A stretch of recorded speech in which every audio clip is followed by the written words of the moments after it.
Ladies and gentlemen, here we are, Real Deal Talk with my gal, Angela Brannon. Yo. Now With Brannon-Baptiste. Yeah, sorry. Oh, you gee. know. Oh, Wayne. Sorry, bro. No, it's Wayne. okay.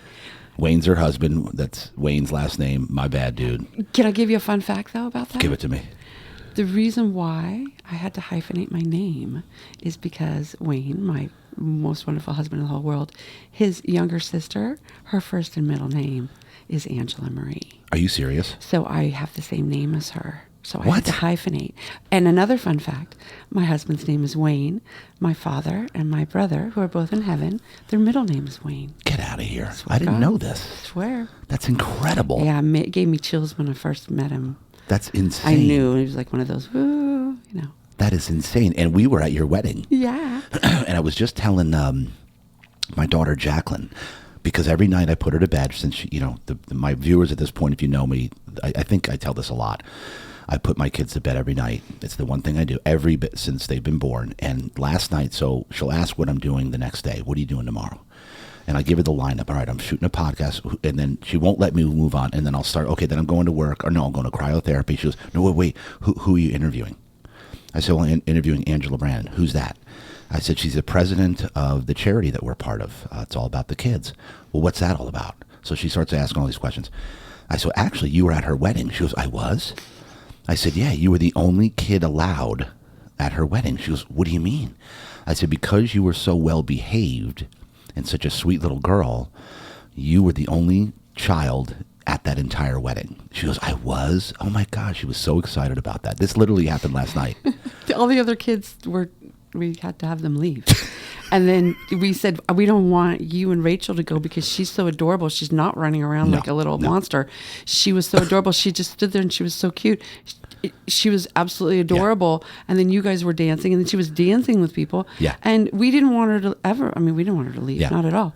No, it was, and we have such cute pictures. And then it's been an honor to watch your little mini-me's grow I up. know. It's incredible. And I've got, it'll come up in Facebook memories, and I've got pictures of her growing up and then her at the baby shower. Yeah. And then, little mini-me Johnny. Oh my gosh, my guy. So it's been fun to watch. It's been fun to watch. I mean, I knew you when you were single. Yeah. You after, when you met Rachel, when you got married, then one kid, a second one, and I'm waiting, if you keep going to some of my parties and having so much fun, you never know, you might have a third. Yeah, we may have a third on the way from this past weekend. Well, and I can take credit for that. That was such a rockin' party. It's all you. Listen, that will be the second conception at one of my parties. The first one was in the grotto at the Playboy Mansion. Oh, God, here we go. I had a couple that conceived their child and came back and told me the next year. Are you serious? We conceived our child in the grotto. We planned it, everything. Our child was born. We have a son. Stop it. Swear to you. Okay, so we're going to get into this now. We're going to go back and we're going to talk about the Playboy Mansion. Oh, no. How many hours do we have? I don't know. Not enough. We're going to be here for a while. Not enough.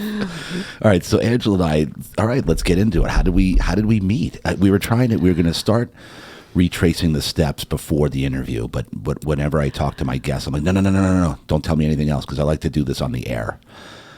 How far back is it? 15 years we've been a part of the charity? No. Okay. 90s. So we go further back than that. You don't remember. Because I met you originally for a minute. Oh, boy. Through Edward Evans. Oh, over, boy. Pure Platinum. Pure Platinum. And those days. And I was running my coffee cart when I met Edward in the gas lamp. Yeah. And he would come by the cart with this entourage of people, and then finally we became friends. Women. Men and women. Okay. The doormen. Yeah. The day shift, because he worked day shift and he'd stay for a while, and then everyone was all dressed up. Yeah. And guys were in suits, and they would go down to East Street Alley or down to Club 66, and he would come by my coffee cart, and I'd be like, whoa, yeah. So through those days, I had met you. And then you left that and started your furniture business. And So do we actually meet at Pure Platinum? Yeah. Because you were working the door. You were there. You were somewhere. You were there. You weren't working the door. You were there. I was there. You were there. Well, we know I was there. You were there because everybody was there. Yeah. This was the 90s. The strip clubs and Pure Platinum and Pacers and all that, it was a whole different world in the 80s and the 90s. It was not looked upon as somewhere that was bad or That's dirty. correct. It was a social place. It was a social hangout. People did business there. You could have every walk of life in the clubs back then, including very successful businessmen that would come do business. I'll tell you what, the Pure Platinum over by the airport was full of Japanese businessmen who would come into town, and they would be downtown for business, and they would Morton's, all the the state clubs and all that. Everybody would end up at Platinum after. That's so true. You're right about Not this. now. I mean, I don't know what it's like now. I'm not involved in any of that now. I mean, because I'm just, it's not part of my life. But yeah. But I made some of the most incredible connections. You and I met there. Yeah. And when I first started the charity, when I started Partying for a Purpose as my business, I used to have tour drives at the clubs, at the strip clubs, and we called it Tits for Toys, and all of the customers would come and bring toys, and we'd let them in for free, and I had endless toys and endless money. Unbelievable amounts of money would come from the strip clubs back then, because they would just hand us over money and said, we don't want any publicity. We don't need any publicity. Just go take the kids to the hockey game. Go take the kids to the Padre game. Go take the kids the girls for makeovers. Do whatever you want, Angela. Here's money. Wow. And that's how it all started, was the grassroots movement of me saying, Partying for a Purpose started because my brother and I went out one night. He's in heaven now. But went out one night. We came home. We're sitting, having the after party. And I looked at him and I said, there was all those people out tonight. If I could collect $20 from every single one of those people, I could make a difference. And I said, and my brother goes, we could party. And I said, for a purpose. And we wrote it down on a napkin, and I went and got the business license, and it started. Wow. And that's how it started. And I had my first party right after that at Poor House, which is now, it went to Martini Ranch, and now it's Double Deuce. Yeah. So had my first party there in 97, because I just sold my coffee cart, and then had a party every year, and then started the charity in 2004 with Sean Hale. So we started the charity. Yeah, right. Because I was just raising money, having parties and raising money and giving it away. And then I realized on my birthday, with Star from the Star Bar, my bestie friend, we were on my birthday drinking a bottle of Don Julio at the Marriott pool, and I hated my job, and I was doing marketing, and I hated it, and I said, I'm going to quit my job, and I'm going to start a charity. And I started really trying to think Partying for a Purpose would be the charity, but it wasn't a good name for a charity. Right. And I struggled the first year. But then I met Denise Brown, O.J. Simpson's sister-in-law, Denise Brown. Wow. And she was having a party at the Playboy Mansion. And I helped her. She asked me to help her, brought 7 tables, got my in there, talked my way in with nothing. And this was after 2004, or this was still in the late 90s? So 2004, 2003, quit my job, struggled. 2004 to the late 2003, I help her with the party. Yep, yeah. I start calling Playboy. I want a party of my own. So in January of 2004, they said, we're too busy. Bill Farley said, we're too busy. It's the 50th anniversary. And I literally said, can I stalk you? And he laughed, and he said, sure. So every 2 weeks, I sent the contract and said, I'm sitting here in my bunny ears and nothing else thinking of you, and send the contract. And he would laugh, and nothing happened. And then in March, they called and said, come for a meeting. So the night before I was supposed to come for the meeting was the 50th anniversary party On Broadway for Playboy. So Edward and I went. Because Edward and I had also opened a couple of gentlemen's clubs, I had helped him in Vegas and San Francisco, I had met all kinds of really important feature dancers. And one was Catherine Delish, and she was the feature at the party. So I walk into On Broadway and I see this Playboy party, Playboy style. Yeah. And I say, oh my God, my contract sucks. Okay. Yeah. So I go and I see Catherine. She's performing. I go in the back. Catherine, how are you? Because I know her from San Francisco with Edward. Will you perform for us? She said, absolutely. For sure, I'll do if you get the party. I said, I have a meeting tomorrow morning at 9:00. She said, no problem. So I get in the car. I have my buddy Derek drive me because I'm too freaked out to drive to LA and then get to a meeting at Playboy. I changed the contract in my head with him on the way there. So I get in the backyard, standing in the backyard with all the heads of the Playboy Mansion, and they say that they invited me for a courtesy meeting. Yeah. And I said, forget the contract. I went to the party last night. I want body painted models. Catherine Delish is going to perform. And how many gobos can I put in the ceiling? And they looked at me and they said, what do you know about gobos? Now, what a gobo is that is your logo that is burnt into a piece of metal, put into a light, and shined up into like the ceiling. Not a lot of people, and especially women, back then knew what a gobo was. And they wanted to know how the heck I knew who Catherine Delish and a gobo was. Yeah. And I said, well, I had helped open clubs, and then they looked at me up and down and said, really? And I said, well, somebody's got to get girls on stages and somebody's got to throw a party. And then they said, okay, we like this idea. And I said, I've already got 25 sponsors ready to go. And they said, okay. And they said, redo the contract. And as I walked out the door, I said, what percentage do I have of getting the contract?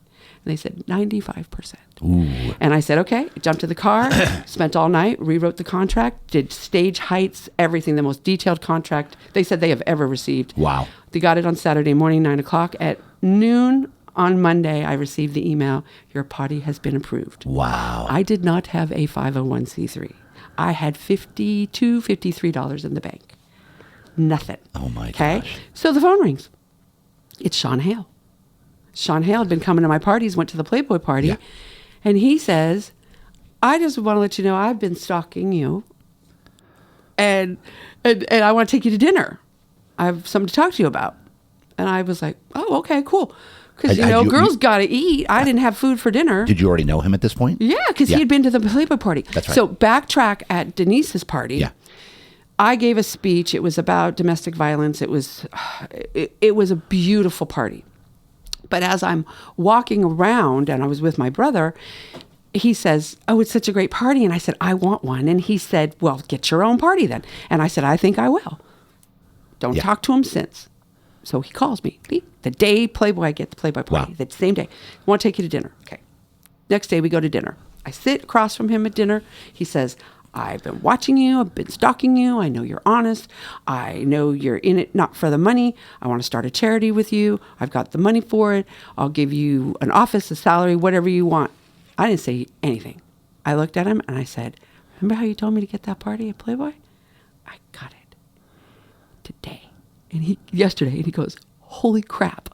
Oh my God, what do you need? And I said, I need a credit card. I need an accountant, a bookkeeper, a 501c3, a lawyer, everything. And he said, no problem. And he goes, do you need money right now? And I said, no, I'm good.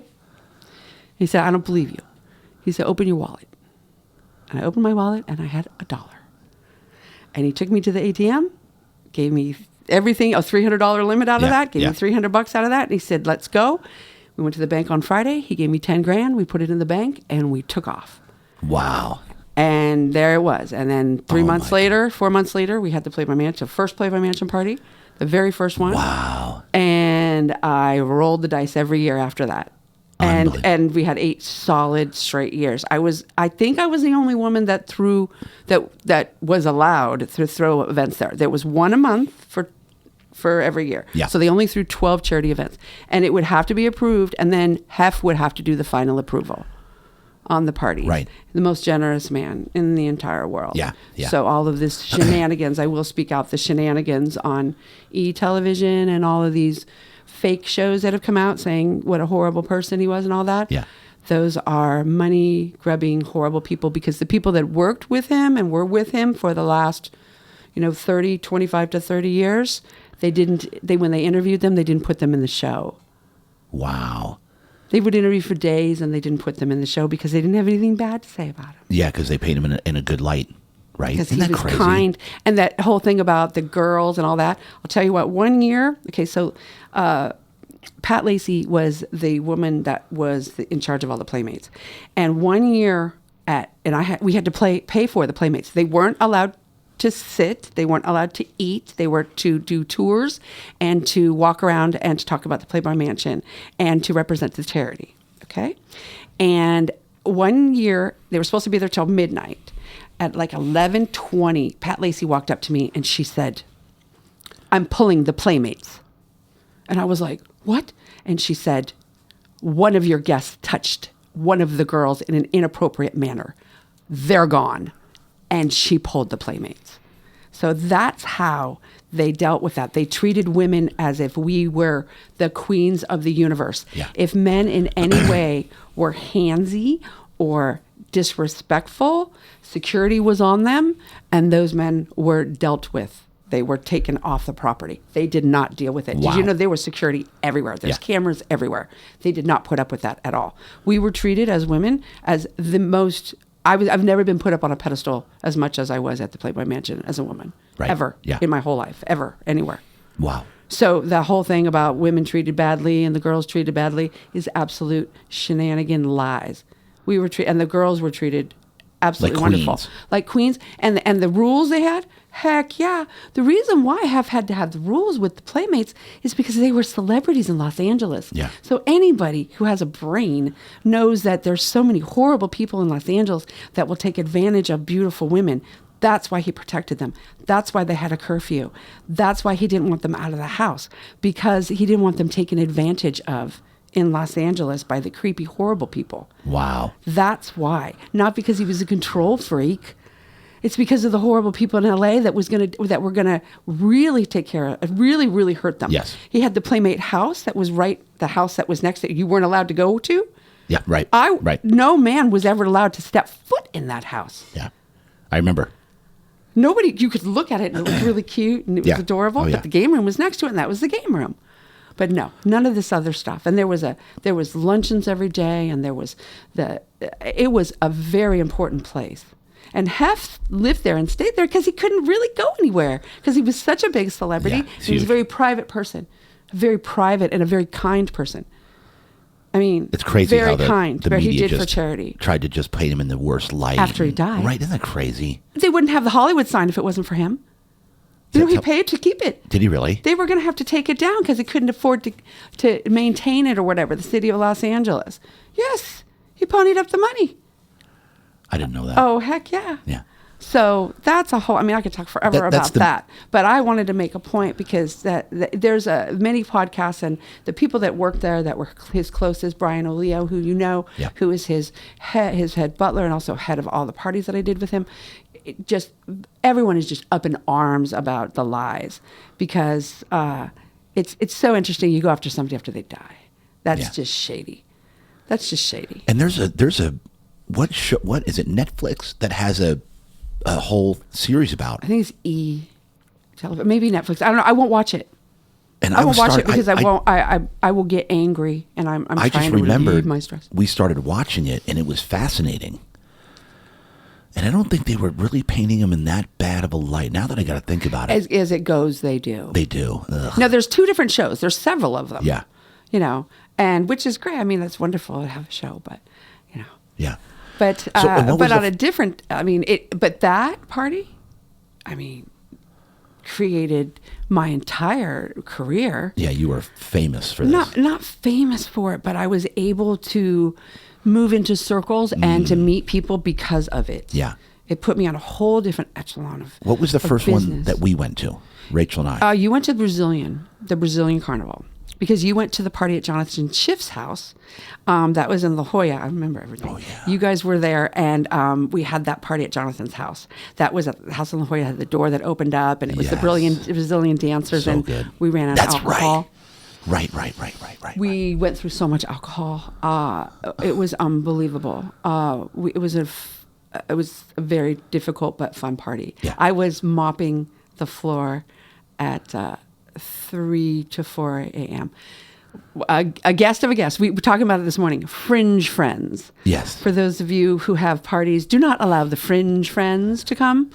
Okay? Fringe friends are not allowed. Those are the ones who decide to steal, make a mess, touch women, disrespectful. So fringe friend decided he took a Coke, shook it, exploded all over the living room on the beautiful epoxy floor. So as everyone leaves, the owner of the house, Jonathan Schiff, shout out to Jonathan, I love you, honey, but I got to tell this story. He walks across the floor, and all you hear is, Oh, God. Oh. and he turns and looks at me. Now, everybody's left. I got cleaning crew coming at 6 a.m. because you can't get cleaning crew at 2. No. Okay? Because I don't know if we're even going to be done then. Yeah. So 6, they're coming. Well, he just looked at me, and I was like, I'll mop the floor. So Lena, my right hand, I couldn't make her mop it. You go home. So I have hair, makeup, parting for purpose, tank top, jeans, no shoes on. And I personally mopped front, top, down, I remember a 5,000 square foot house myself. Mopped it, pissed, mad. I mopped that. And I don't clean, by the way. Wayne cleans the house. My mother knows really? I do not clean. I hire people to clean. So to see that I mopped I've never mopped a house before. So yeah. And so what year was the Brazilian one? What year was that? 2008. 2008. Because this is when Rachel and I first started making money. 05, 6, 7, 8. That's where everything started humming with the furniture store. Yeah. We opened it in 05, late 05, so going into 06.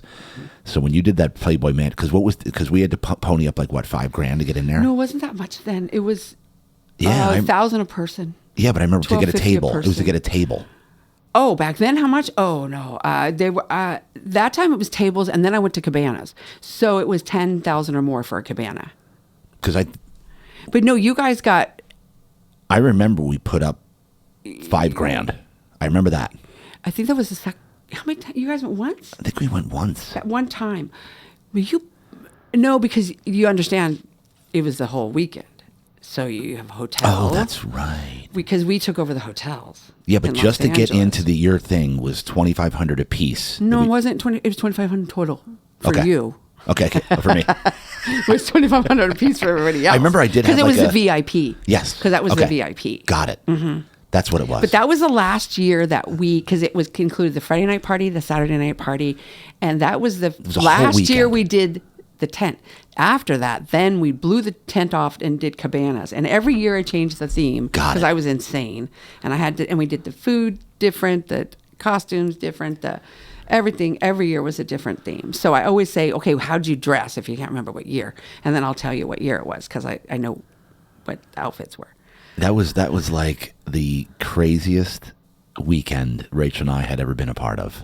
Well, it was amazing. I think one of the funnest, unbelievable. Most best parts of my life, I can say, is being somewhere and then I'll run into somebody that came to one of the parties. Yeah. And they say, oh my God, you don't understand. I went to the Playboy Mansion with her. Or seeing one of the guys over in the corner when phones first started. Because back in 2004, we didn't have a lot of phones. We didn't have anything. We couldn't have a camera, nothing. That's right. Because we were very tight about that. But I'd see, once phones started, there'd be guys over the corner be like, Dad, dude, never going to believe where I am. Yeah. I'm at the Playboy Mansion. Because some people would bring people that didn't actually believe they were going. Yeah.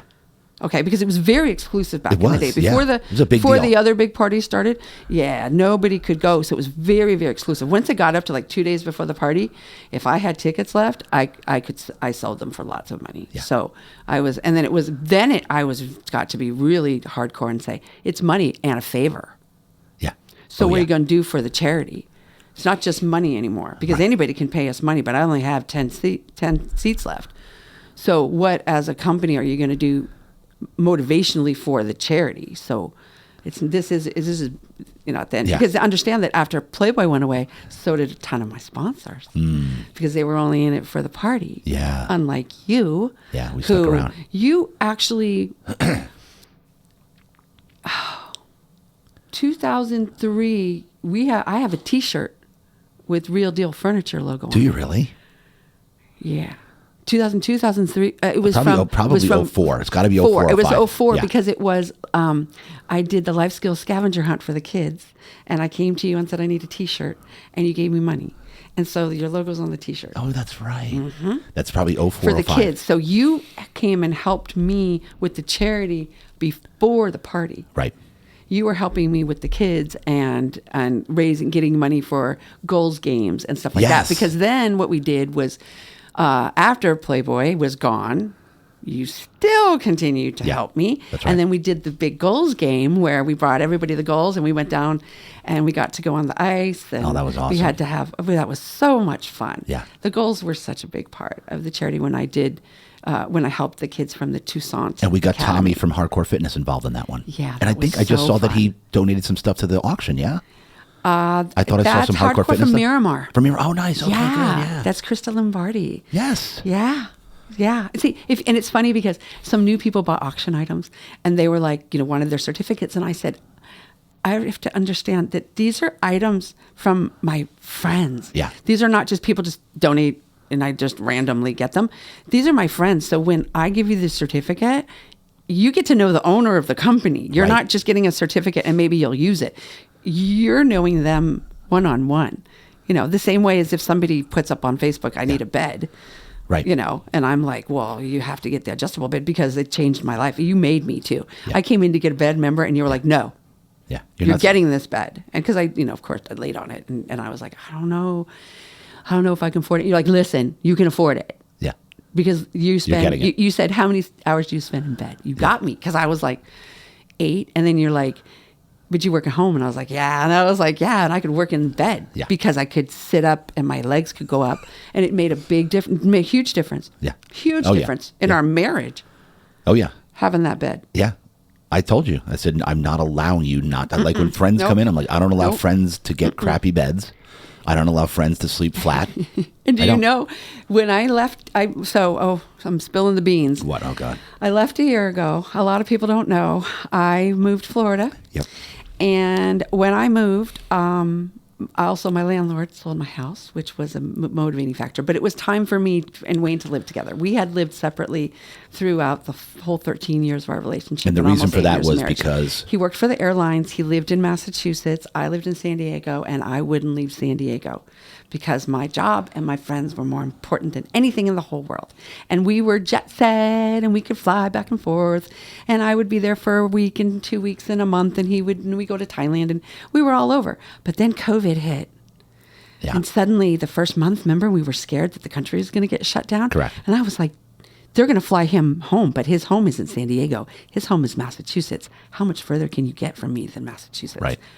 What am I going to do? Get in the car? I'm going to run out of gas if I try to meet him in Kansas. I can't. I mean, he's ex-Air Force, but we still can't get him here. Yeah. How am I going to, And so it really hit us hard. And then, of course, I didn't have any parties. I didn't have any meetings. I did everything Zoom. Started writing grants. And I had all the data because we are very data-driven and it's all about the kids. We have an app. And so I have all the data, how many meals we provided, how many families, how many kids, what zip codes. So suddenly I have all the data to be able to write the grants. So I started writing grants and we started bringing in the money instead of the parties because I didn't know how we were going to make it. Right. Plus, we decided to close the food pantry of 225 families a week, total of 1,300 families total, and go in the street and do a drive-through and a walk-up. And suddenly we were seeing 1,000 families Wow. in one day. In 5 hours. Wow. 500, 600 cars in a drive-through and And so 300 walk-up. Explain when you started this, like the whole, how it all, when you're going into it. But When COVID? yeah, so this is when that started, Okay, right? so COVID hits and we're told we can't operate inside. So I go to the board and I say we either have to close shop and not feed people, or we got to go outside and we have to change our model completely. And I pitched the model. And one of my besties worked for Jack in a Box, and I called her and said, how do I do a drive-through? Because my mentors told me, if you don't know how to do something, go to the experts. Don't try to learn it. Yeah. Go to the experts and let them teach you. Right. So she told me, this is how you do a drive-through. And I called Dixie Line, said, I need cones. I need canopies.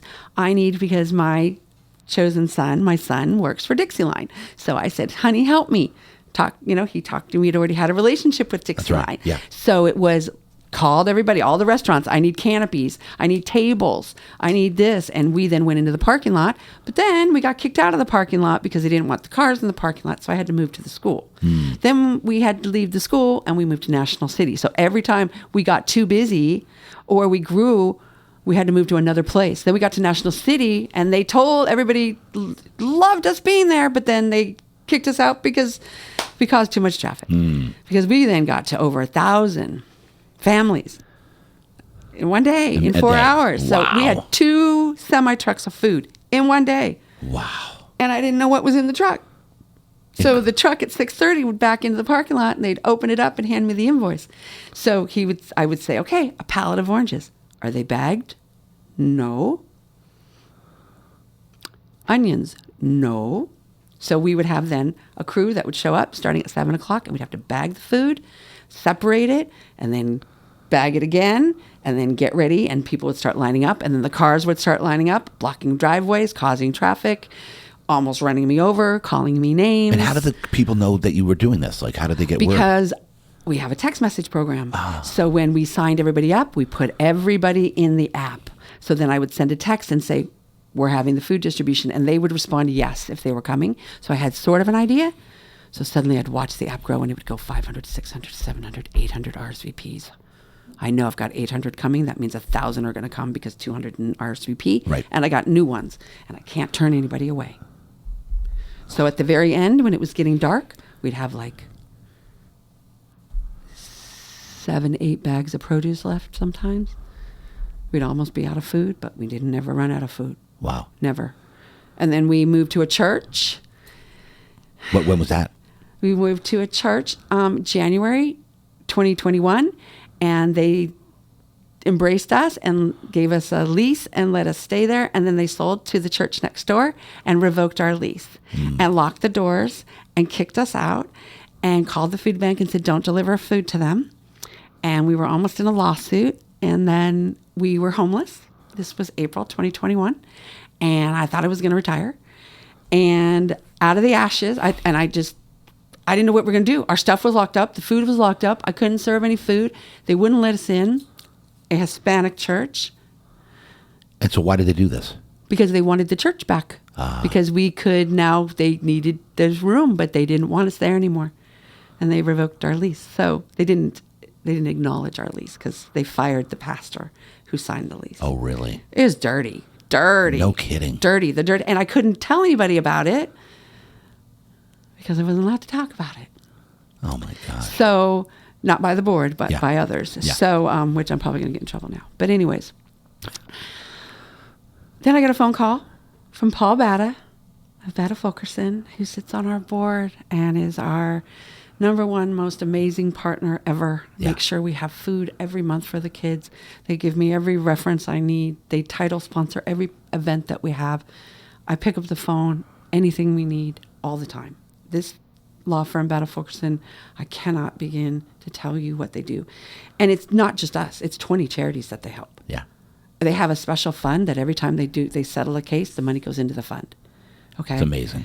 There's not companies, attorneys that do No. that. Everybody, especially attorneys, so they change the way to do everything. And they're not about court. They're not about ripping people off. They're about settling, helping people, getting people healthy. They have a nurse that helps their clients get to appointments. They really care. Yeah, so what kind of law firm are they? We'll give them a shout It's out for here. injury attorneys. So it's Yep, Batta Batta, yep. Fulkerson, and it's injury attorneys. And they have their logo is a bulldog because they have a bulldog rescue. I saw that. They have a dog run at their offices, so you can bring your dog there to your meeting, and they have the dogs there that greet you. It's and incredible. they have they're kind, they're generous, they're honest. I mean, I can't say enough, and they're family to us. And they're kind. They're kind, I think, is the most important. Yeah. Well, I mean, trait. all I've heard about them in the last few years, they've kind of jumped up on the radar because now they're all over social media. And all I've heard is phenomenal things about these guys. Only good. Yeah, only good about And these only guys. caring. Only caring, And doing good. And So Paul calls me. Let me Yeah. finish. So Paul calls me and says, "Do you still need a warehouse?" And this is like the day after my birthday and the anniversary. So I'm a little tired because I decided I'm going to move. I'm not going to tell anybody really, just my close friends, but it's maybe my last birthday in San Diego. So Yeah. I'm going to party. I'm going to have some cocktails and party. So I get the phone call first thing in the morning and they want, we think we have a warehouse. Somebody has a warehouse. That's what Paul says. Yep. Call Bruce Rubio. I don't know Bruce Rubio. I'll call Bruce Rubio. He says, I rent a warehouse. I want you to talk to the owners. They're coolest guys ever. So they call me and they're like, okay, can you come to the office? Okay. Like now? Okay. I'm like, Yeah. tired as hell. So I show up because I'm ready to retire. I just got burned by 2 churches. Yeah. Okay, so you can't get much lower than getting burned by churches. Okay, really? Yeah. I mean, what else is going to happen? I mean, Right. really and truly, what am I doing with my life? Yeah. And I cried enough during COVID. And so I sit there and they pitch me on why I should have them adopt our charity. They have a warehouse in El Cajon. They have a forklift. They have a truck. They can give it to us at a totally cut rate. It has offices. And you can move in. And I said, when? And they said, when do you want to? And I said, Tuesday. And they said, sure, you want to come look at the warehouse? I said, I'll be there tomorrow morning. And I get there in the morning. I walk up and Jarrett and Josh are there, the owners. And Josh says to me, I said, I don't know about getting a semi-truck in here to get stuff dropped off. And he goes, oh, we can move the tree. You know, we own the building. And if you need to move the tree, I don't really like that tree anyways. And, you know, it looks like it's dying and we'll move the driveway. And I looked at him and I said, why are you doing this? Why? And he said, because I'm doing my business wrong. He said, I need to be helping more. And they do universal waste disposal. So they do non-hazardous waste, universal waste disposal company.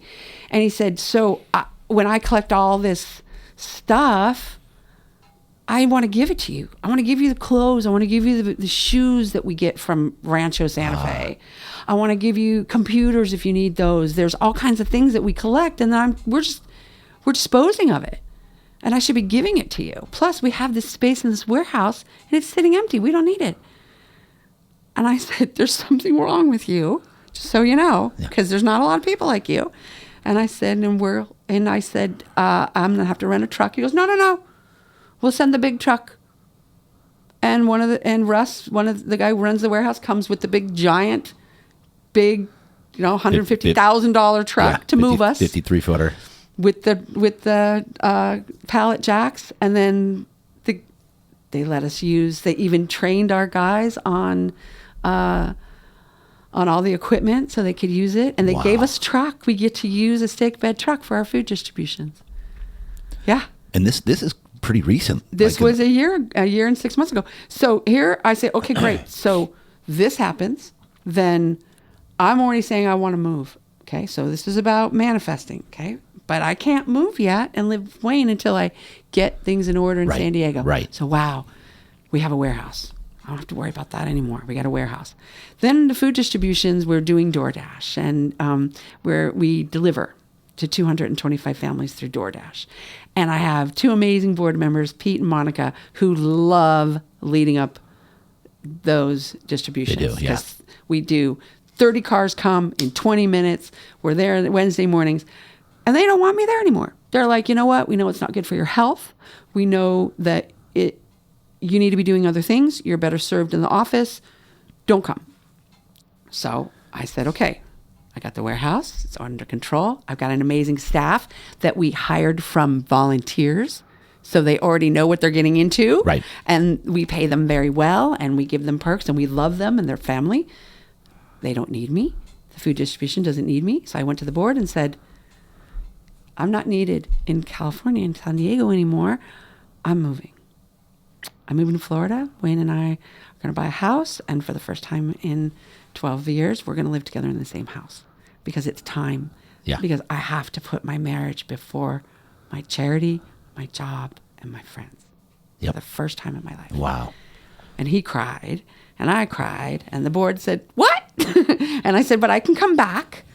Okay, I can come back for the parties, for big things. You don't need me here. And I can start a chapter in Florida, and we can do solar pantries there. Ooh. Because we got sunshine in Florida. Right. And it doesn't really work great here with the solar pantries because we don't have a whole lot of safe places to put solar pantries.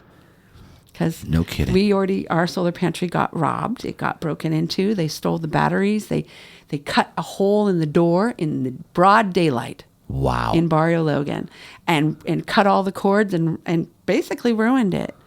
And so I haven't been able to find a home for the solar pantry because there isn't a safe place to put it. that we can put it that's near a place that we can serve people, that it's not and where explain it'll the solar get. pantry. So when we had the pantry, we had no storage, and we only rented a hall once a week. So I had nowhere to put food, and I would panic every week because we'd almost run out of food, right?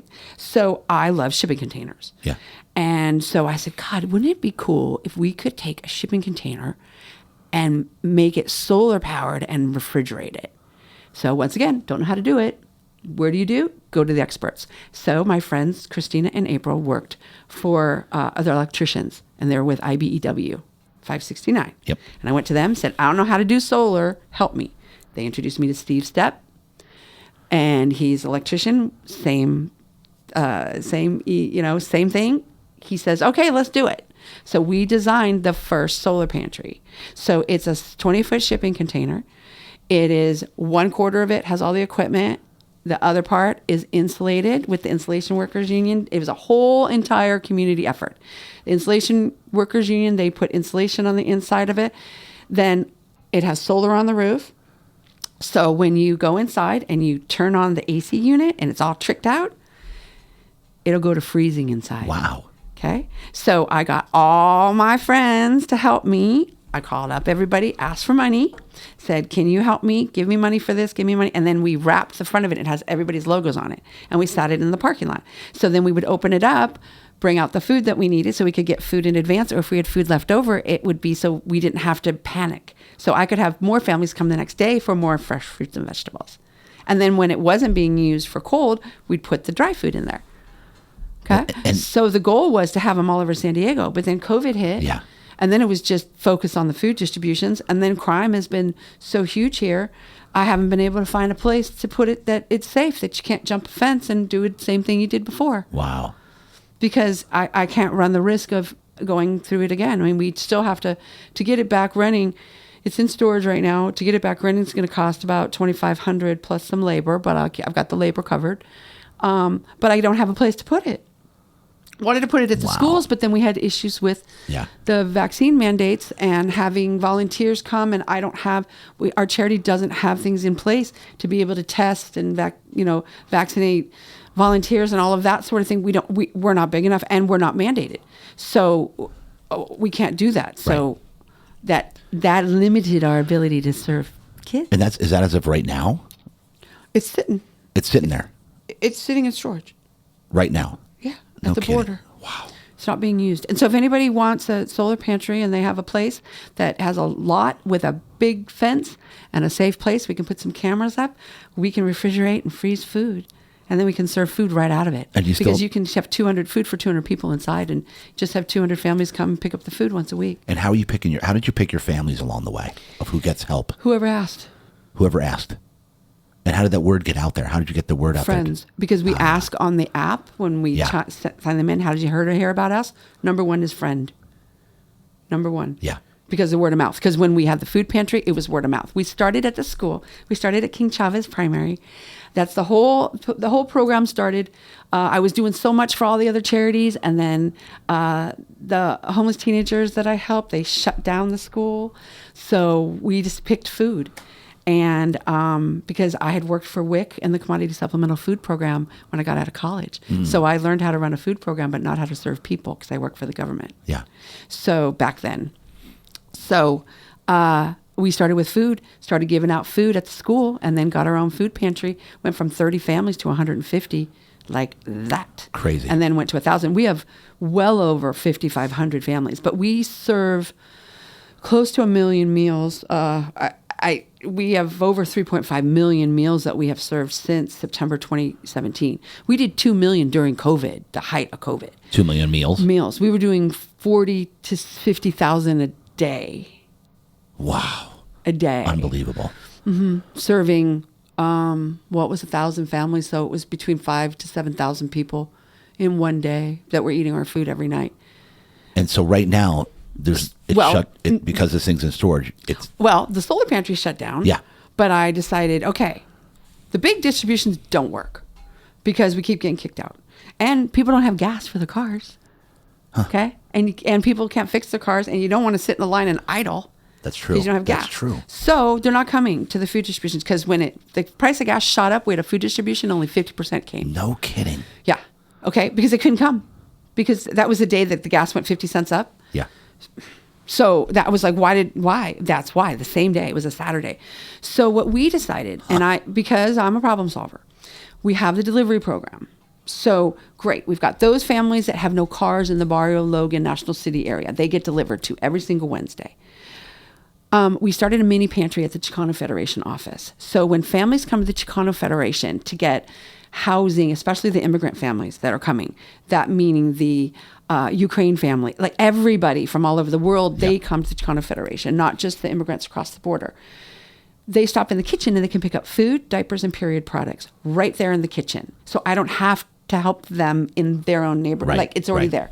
And then we do pop-up distributions all over the county. So up in North County, in Fallbrook and in Poway, we do distributions with We Love San Diego. So they distribute the food for us. They do diapers. So then we do other pop-ups quarterly wherever we need it in the neighborhood. Right. So instead of this big, huge distribution that causes all the problems and gets us kicked out and gets me in trouble with the police and the fire department, we're in the neighborhood now. So we're getting ready to open up another mini pantry at the Chicano Federation preschool in Barrio Logan. So when the families come pick up their kids from preschool once a week, they'll take food home. Okay? So instead of me doing the big distributions with everybody waiting in line, which is not good for anyone. Right. Okay? They're already there picking their kids up, then take the food. So it's back, our original, we went back to where we started, to going back into the community. Because the community couldn't handle us because we were too big. Because we grew too big, because we didn't turn anybody away. Right.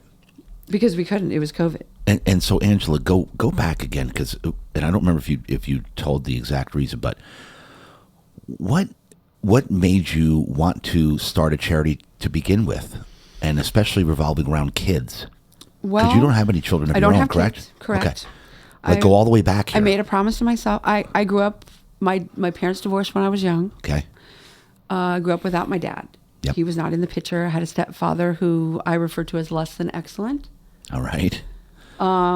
We lived a fantastic lifestyle, but not so great mentally and physically. Okay. That way. Yep. He was mentally and physically abusive. Got period. It. Okay. So, my mother is a phenomenal woman who taught me how to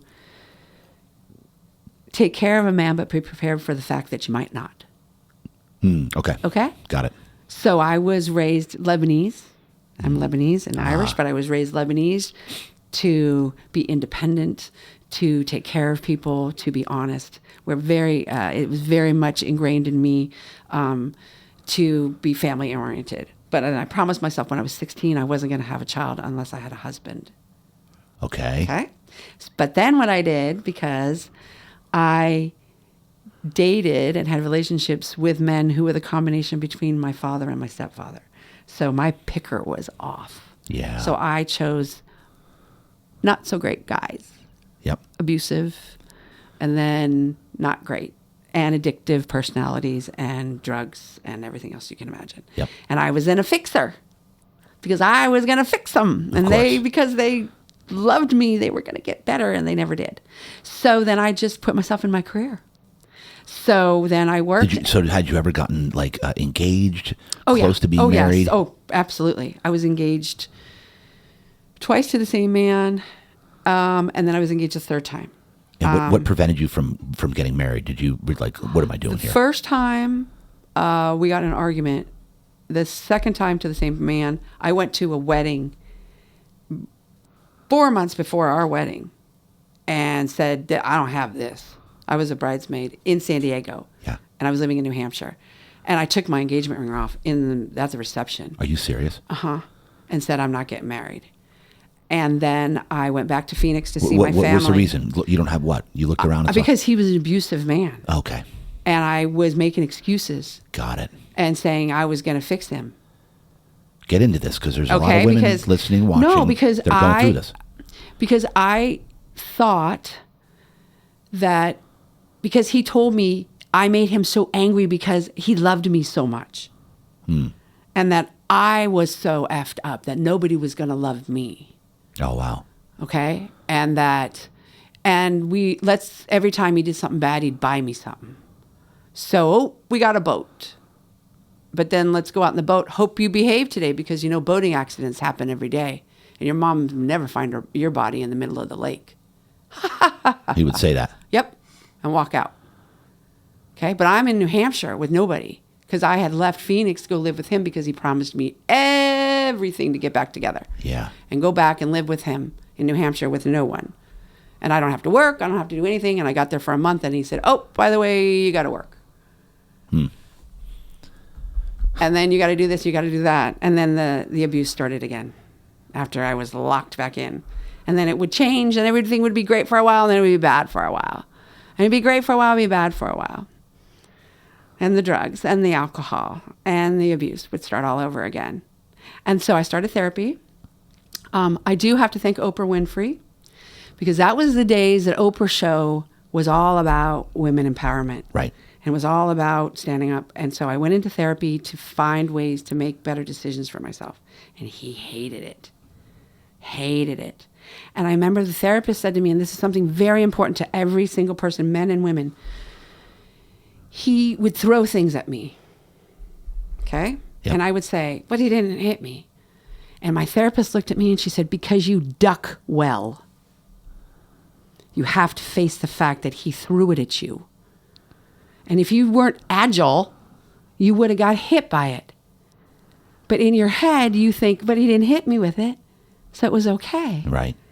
But it was worse because he kept doing it. So I went to the wedding, said, I can't do this, went to my family, flew back to Phoenix. Was he with you at the wedding? No, he wouldn't go. Why wouldn't he go? He didn't want to go. He wouldn't do anything with me like that. It was my friends. He only wanted me at home. He wanted me losing weight. He told me he wanted me fat because he wanted men looking at me. But he said, but then he loved me more than anybody could ever love me in the whole world. So he programmed you, that he was programming, brainwashing you. And day and night. And so you I had nobody. You were at that wedding and looked, there was love there. Oh, love everywhere. And then the groomsman that I was hooked up with was wonderful to me and said, wow, I know about because the bride knew about my fiance, because they were going to come be at my wedding in 4 months. My wedding was planned. My dress was. Oh, I didn't know that. Oh, my wedding was planned. I had the bridesmaid dresses. My dress was on order. Oh yeah, I was getting ready. This was in April, and I was getting married in September. And went back to Phoenix to see my family. What did the groomsman say to you? He was really nice. What did he say? He was adorable. He was great. We ended up having somewhat of a relationship for many years after. We're still friends. He said, I know about your... about your ex, and you don't deserve that. He said that? Yeah. He said, you don't deserve that. You deserve everything in the whole world. And he put me up on a pedestal and was so kind and nice to me, and I hadn't been nice to in 2.5 years like that. And I was like, holy shit, there's men like this. Because, of course, I call him SW. SW would... Yeah, he kept you away from, so you didn't even realize that there was a man. And they accused me of cheating and accused me of everything if I looked anywhere. And then just violent, So, and I had that in my past, in my childhood. My dad was abusive to my mom. Yep. My stepdad was abusive to my mom. My stepdad was abusive to me. So I was kind of used to it because, they did it. And then they love you so much that they hurt you. You make me so angry. And let me tell you, I married the most calm, non-violent, magnificent, kind, gentle man on the planet. Yeah, Mr. Wayne. Ever. He's never cursed. I heard him say the F word once. He's never cursed at me. He's never called me a curse word in 13 and a half years. What year did you guys get married? We're celebrating 8 years on the 27th, 2014. Because Jacqueline asked how old she was last night. And I said, I think you're around 4. And she was around 3. Yes, and she has the little ducky. She took the bride or the groom ducky. Yeah. And she felt so bad or something happened about that. But let me tell you the rest of this real quick. Go ahead. So part of the wedding was during my therapy was that I needed to come to terms with my stepfather, who was dying at the time. He was divorced from my mother, dying Stepdad. at the time, my stepdad. So she said, if you can, you need to come to terms with him because you need to heal. You need to have it out with him about the abuse, about everything. So part of that trip was going back to Phoenix, and then we were going to meet the stepdad. Now, I've decided I'm leaving Sean. Oops, sorry, SW. Oh, well, he knows who he is, so he's never going to listen. Well, maybe. Who knows? Stalker. So I go to Phoenix because now we're going to meet stepdad. So we have a face-to-face with stepdad. So this is from San Diego. I go to Phoenix. Yeah, okay. The next day after the wedding. I'm the wedding was in San Diego. Yeah, I'm face-to-face with stepdad, all of us, talking about abuse, in which he denies the whole thing. Says he never touched anybody. You know, I want to talk about it. But I got to get it out. Then I fly back.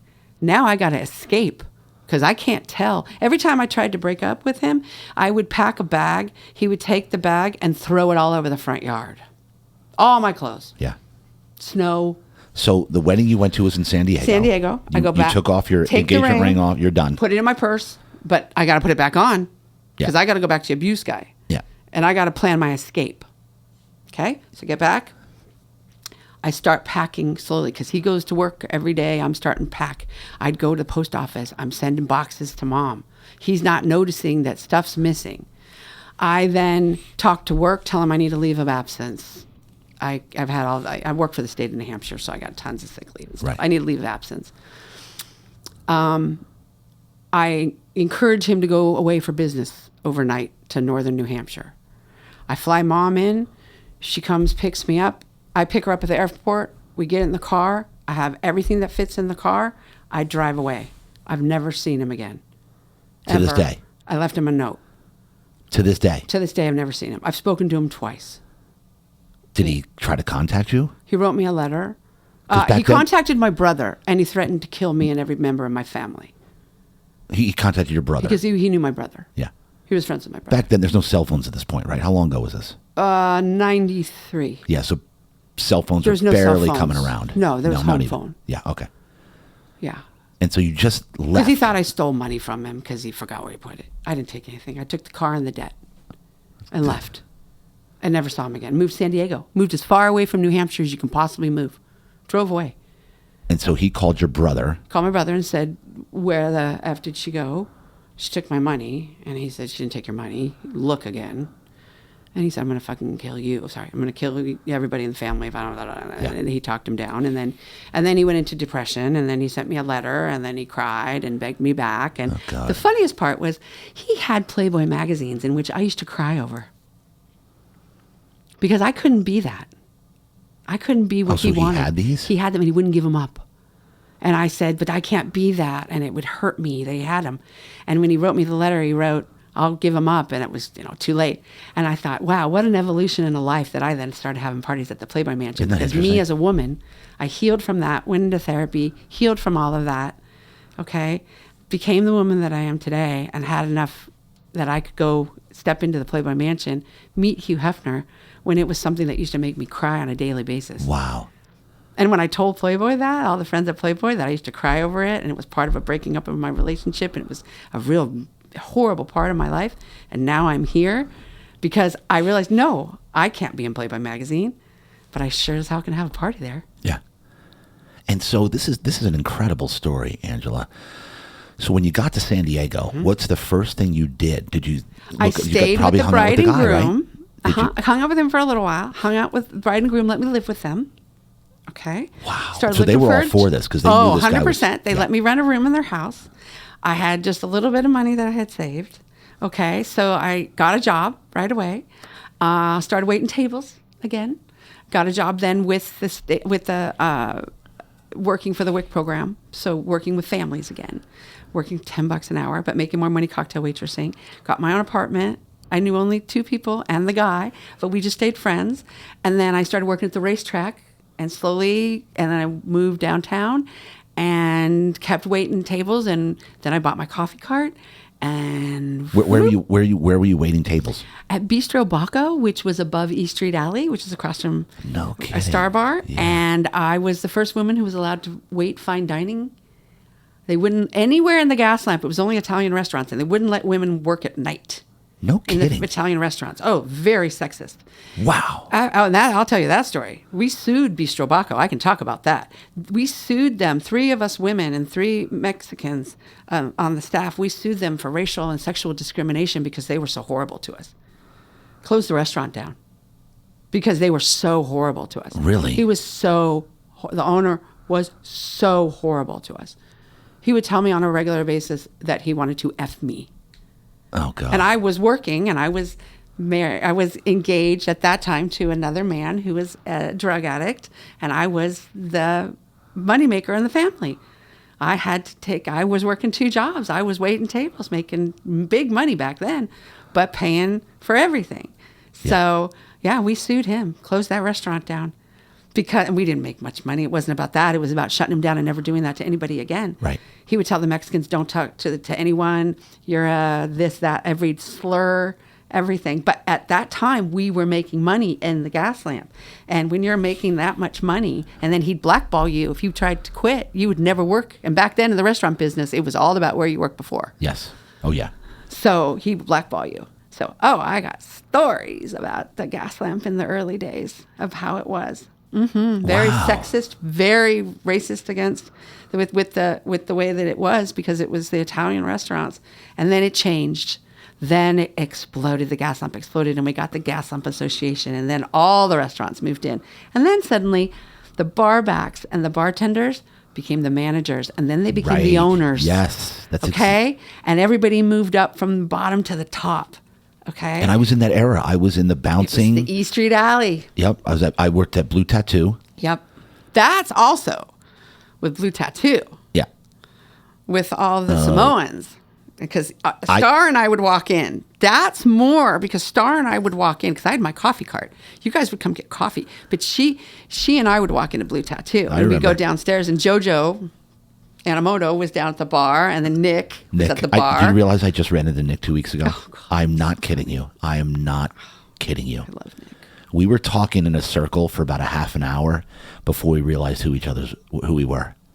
Because I said, yeah, I used to work at Blue Tattoo, and then midnight he goes, what you know about Blue Tattoo? He was like pissed off about it. Like, you can't mention Blue Tattoo in this circle right here. I'm like, what the hell are you talking about? Like, I did too, 95. I love He's like, I'm like, Nick? He goes, JD? We could not believe it. He used to lean back at that bar and just look at the carnage out there and just be like, Jesus, I can't. And then Star and I would walk in, and we'd hide on the side of the bar. And Nick and Dave running the bar, and that was the place. There was 3 bars. So anybody that wants to know about the Gas Lamp, there was 3 bars. East Street Alley, Club 66, Club and 66, Blue yeah, Tattoo. Blue Tattoo. And my coffee cart. Okay. And then I was open till 1 o'clock because the bars were only open till 1. That's right. And then everybody would be thousands of people out in the streets and the cops. And it was mayhem. Absolutely. And I had my music up loud, and I was selling coffee and Jolt. Yeah. And brownies and all kinds of stuff. And it was nuts. It was fun. Girl fights, boy fights. Oh, yeah. Crazy. The religious people on the corner with the blowhorns, and we'd get them arrested. Because you can't do that, dude. You can't be yelling a blowhorn at a girl saying, you're going to hell for wearing an outfit like that. And all the guys were like, yay. Yeah. And it was crazy. Crazy town. Nobody that's here now realizes how crazy it was down there. I remember because the Blue Tattoo was underground, literally underground. So when it ended, they closed, and there was a whole nother. The party would start down there. It was insane. And East Street Alley, East the line Street Alley. would be down the street and down to Broadway. Oh, yeah. All the way down, and I had my coffee cart. So I would give them all coffees and sell them coffees. And then I'd be Little Red Riding Hood with a basket full of triple mochas at midnight because they'd have to stay up till 4. So I'd roll in and, do a shot and then come back out and then get ready for the crazy. Yeah. And then luckily I was given the 411 that Starbucks was coming into the Gas Lamp. A little whisper that said, Yeah. Starbucks is coming. Run. Yeah. So I sold my coffee cart for 3 times what I bought it for. Started throwing events with All Star Event Productions. They gave me a job. I had already wanted to do my own parties. Yeah. I started throwing parties for profit with people, but nobody wanted to pay at 4th and B. So did because you know they were that, all my friends? Did you know the kids that were, I should call them kids because they were young then. I don't even remember the names of they were at Blue Tattoo, the ones that would do the production companies. Remember the production companies? Oh, yeah, all of them. They Right. were all my friends. I can't even remember them.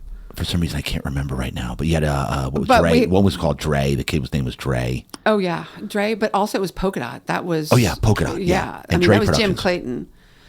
Clayton. And then also John Stinson had his stuff, and there was all the clubs out at Velvet. I mean, we took over the racetrack. Velvet was going on until they kicked us out there. That's right. Because of the horses, and all the rich people didn't allow the house music next to the horses. Because they were afraid the horses... Well, they kept them up all night. But we had after hours. After hours was San Diego. I mean, San Diego in the 90s, it was called the scene. Yeah.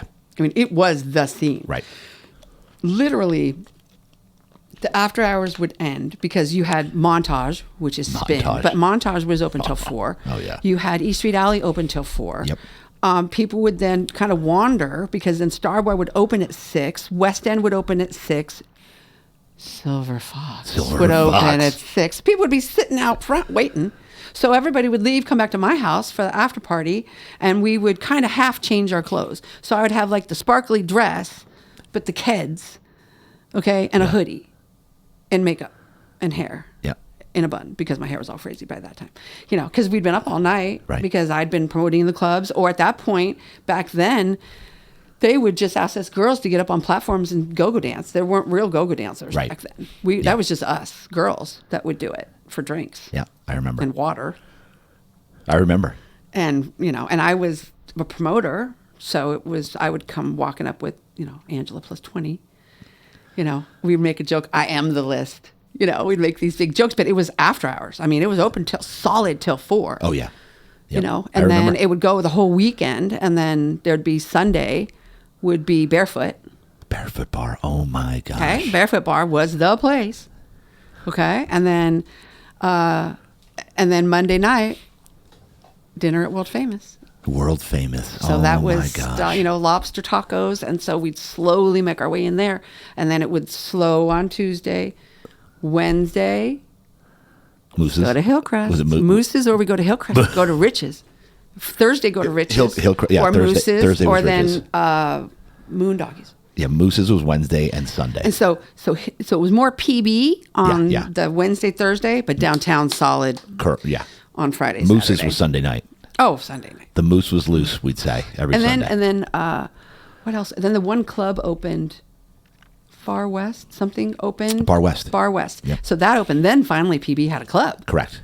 Yeah. But Bottle then service. suddenly everything started popping up with the bars on the beach, and then the guys all started taking over. And understand, and I'm going to give some dirt here. So Shore Club, Shore Club and all the fish shops. Yep. Well, Doug, one of the principals of that, he was Martini Ranch. I went to ASU with Doug and the guys from Martini Ranch. We didn't know each other at ASU that we know of. Yeah. We know we didn't go out.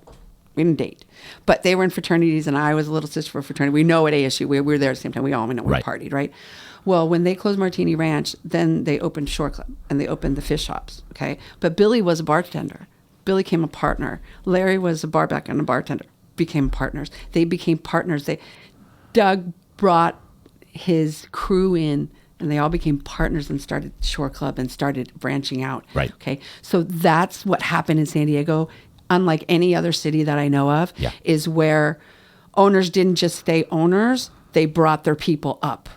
They Right. brought the people that were loyal to them, and they became partners. And then they opened more and branched and did things nobody said that they could do. They said fish shops wasn't going to work. Right.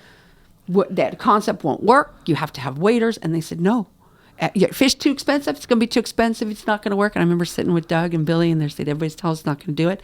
And I said, and what do you think? And they just smiled. And now they've got 3. Oh, yeah. And I know Eric Lightstein's in on that.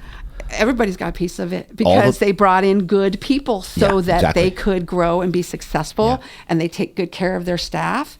And we have a taco on their menu. Did you know that? The mahi elote taco. No way. So we started with just as a special, but now it's on the menu permanently. They've sold over 35,000 tacos, 36,000 tacos as they did the last numbers. 36,000 tacos in 2 years. And every time you buy a taco, they donate a meal to our charity. Yeah, I remember. And the guys that I actually were my managers back then, or fellow bartenders or fellow bouncers, especially my managers like Mark Cirillo, Eric Lightstein, they're all the owners now. They own all the clubs. Yeah, because Tom that's Brown. the best people. Yeah. And they didn't bring other, like bring shady people in from other cities. Like hired guns that have a good resume. Nope. No, they know San Diego. Okay. But it's also, that's quality. That's not being greedy. No, that's not saying, I'll just keep you as a manager for the rest of your life. Right. It's smart. I'm going to bring you in as an owner because now you got a piece of it and now you really care about it. Yeah, it's smart. Now it's yours. And they're generous and they're kind and they take it. Grind and Prosper, those guys were our gold partner. Those guys are hilarious. Yeah. And they just keep opening places and are kind and give us so many. They did food for us like every other week. We had food. We provided food during the food distributions to all the volunteers. I'd have like 40 volunteers because no gyms were open and no restaurants. So they all came and volunteered. So I needed to feed them because they're there for 6-7 hours. Yeah. They would give us food for 60, food for 40, full bowls of their carnitas and with the rice, super healthy food. And then, of course, I would go get the frozen drinks from them because that's what I would eat for dinner.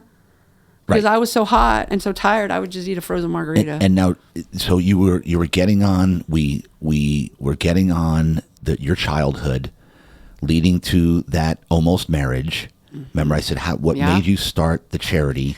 Maybe for start kids? The charity is I had it in me. I was working for other people. I hated it. Every time I worked for corporates, all they wanted to do was keep the money for themselves. I kept saying, let's have a charity event. And they'd be like, no, let's go to the Bahamas. Yeah. When I worked for corporates, or they didn't care. And so I'm sitting at the Marriott with Star and a bottle of Don Julio. And I said, forget it. I don't want to do it anymore. I want to start my own charity. And then I struggled. And as things went by, it was always in me that because when I had my coffee cart, so here's, okay, so when I had my coffee cart, all kinds of amazing people would come and see me, okay? And I would tell particular people, I want to have my own charity someday. And they'd say, well, then you should. Go do it. And there's people in my life that'll come back and say, you said that. Because I started planning it back then how I wanted it, and I just had to plan it. And it took time. And then I did it. I mean, because I said in 97, I want my own charity. And I started and it waited, and I had to do other stuff and make money. And then I finally gave up in 2003 and said, I can't do anything else anymore but start my own charity. That was it. Yeah, that's right. So 03. With the tequila. With the tequila. And Star. And Star. God, I remember And I Star. quit my job that day. I called my job and said I quit. Yeah, I remember Star. And I had no money. I had no money to be doing this. Yeah, I mean, I struggled. But my brother helped me. My brother said, I believe in you. And he was very successful. And so he would send me money. Anytime I did something good, he would send me the certificates of appreciation, taking care of business. Oh, yeah. And then there'd be $500 or $1,000 or something. He would make sure that I was okay. He would never tell me he was giving it to me, so I would never count on it. Right. But it would be the present, the surprise, the something great. And then... And your brother lived here in San Diego? My brother lived in Tucson, Arizona, and he was murdered. Ooh. In November of 2006. It's unsolved. We don't know who did it. And this was in Tucson? Mm-hmm. They came into his house and they shot him. Oh, man. Yep. The day that changed my life forever. That was the day your life changed forever? Forever. Changed forever. Did you get a call? My mom was coming home from the grocery store and she was on the phone with me. And she pulls into the neighborhood and she says, S-H-I-T, shit, there's cops at the house. And I said, what? She was on the phone with you. Yeah, I said, call me back. So about 10 minutes later, she calls me back and she's screaming, get on a plane now. Get on a plane now. And I said, why? Do it. And she's screaming. And I said, are the police there? Yes. Why? Get on a plane. Why? Is it about you? No. Is it Christy? No. Is it Scotty? Yes. Is he arrested? No. Is he in jail? No. And she's screaming at me, get on a plane, get here now. I said, let me talk to the police. I said, why is my mom crying? He said, I can't tell you. She has to tell you. So he hands the phone back to my mom. I said, Mom, what is it? Where is Scotty? What is it? And then she just screamed and said, your brother is dead. He's deceased. And I collapsed. I screamed. I hung up the phone. And everybody I called wasn't home, like didn't answer. And I left them messages. I feel so bad for my friends because I said, I got to go to Phoenix. Somebody killed Scotty, and hung up. So all my friends were then freaked out. I called my other friend. I said, I got to get to the airport. They came and got me. David Dodd, you know, David. Yeah. David was in town. David came to the back door of my apartment, picked me up. I got to the airport. They let me on the plane first. They got me off the plane first. Got to the house. My sister came and picked me up with a friend. My mom was completely out of control. Gosh. Harder than that was we had to go pick up my grandmother. Where did she live? From She the lived airport? down the street. Oh, down the street? And we had to pick her up, and she said, what are you doing here? And I had kind of sunglasses on, and I couldn't talk to her because of crying, you know. I said, no, we'll get to Mom's. So we put her in the truck and get to my mom's, and my mom sits her down, and I'm in the other room with Christy because I can't. And my mom sits her down, and all you hear is my grandmother howl, screaming and howling, crying and crying. So then we have to go to Tucson and clean his house out because it's the 4th, 5th of the month, and he hasn't paid rent. And they want his house, everything out of the house immediately, the landlord. The police clear the house on Sunday. We drive to Tucson, and we have to clean the house out. Then the police show up. They're so terrible to us. Were they really? So terrible. One police officer told my mom, don't worry, you'll get over it. She screamed, went berserk, and screamed every word in the book and chased the police out of the house. Don't worry, you'll get over it. Uh-huh. Oh, my God. Mm-hmm. Yikes. Yeah. Then they ruined his laptop. They cleaned it dry, ruined it, sent it back in pieces, and never returned his phone. So there's so many people we didn't even get to contact. We didn't know because we didn't have the phone. We had to go through his house. It was like the, vault, and we had tried to recreate. Now, thank goodness for CSI. Okay, that show. Because as we walked in the house, there was bloody fingerprints. They turned the lights off. Okay. Scotty, we knew he was eating. There was crackers and peanut butter. His shoes were at the door. He was barefoot. He had taken his rings off because his rings were in the bathroom. They found a drywall hammer because he swung at him because there was somebody else's blood on the drywall hammer. So he defended himself. The back door had a rock through the slider, so we don't know if they made it try to look like an invasion. We don't know what happened. We don't know. Could be anything could have happened. It could have been Did they anything. do a thorough investigation? Not really. Both of the guys got promotions. Unsolved. But I went to lunch with Denise Brown And so after hold on, Scotty in the house, and sometimes it's better not to know who killed your sibling. Because she said the most horrifying thing is having to deal with OJ. So sometimes it's good not knowing who did it because you really can't bring them back. And I don't want to go through a whole year of court with my mother. We never saw the pictures. Thank God. They wouldn't let us see. But understand, when we were cleaning the house, he died on the floor. They cut the hole in the carpet where his head had been. They shot him in the head and the neck. And so there's blood splatter everywhere. So every time we walked in the bedroom, we had to step over the hole in the floor with all the blood. My mom saw his Aztec calendar on the wall and saw it and said, oh, crap. There's a nick in it. What happened? And she pulled it down. There's a bullet in the wall. They didn't even find. So there's the good and the bad. I don't want to go to court. I don't want them to look at what they always do to people they demonize. I don't want them dragging my brother's name through no matter what he ever did in his life because somebody killed him. I didn't want to go through that. So I don't care that we don't know. God and karma will take care of them. Whatever happens to them, they got to look behind them all the time. And I do believe that my dad and my brother in heaven, wherever they are, will make their life a living hell, whoever did it to them. Okay? Whoever did it will not.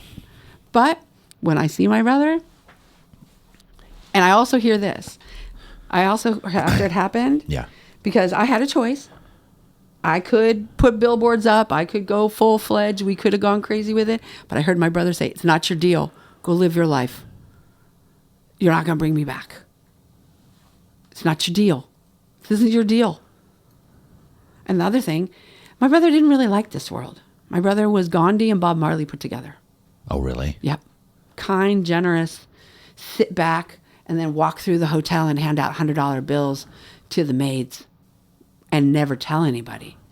Take his cashmere coat off and give it to a homeless guy and walk around with a t-shirt on. Okay? He didn't like this world. He hated this world. He hated how it was. He hated it, but he loved it. Didn't want to get married, didn't want children, didn't want any of that. So there's a side of it where I believe when it's your time to go, it's your time to go. That was his time to go. Okay?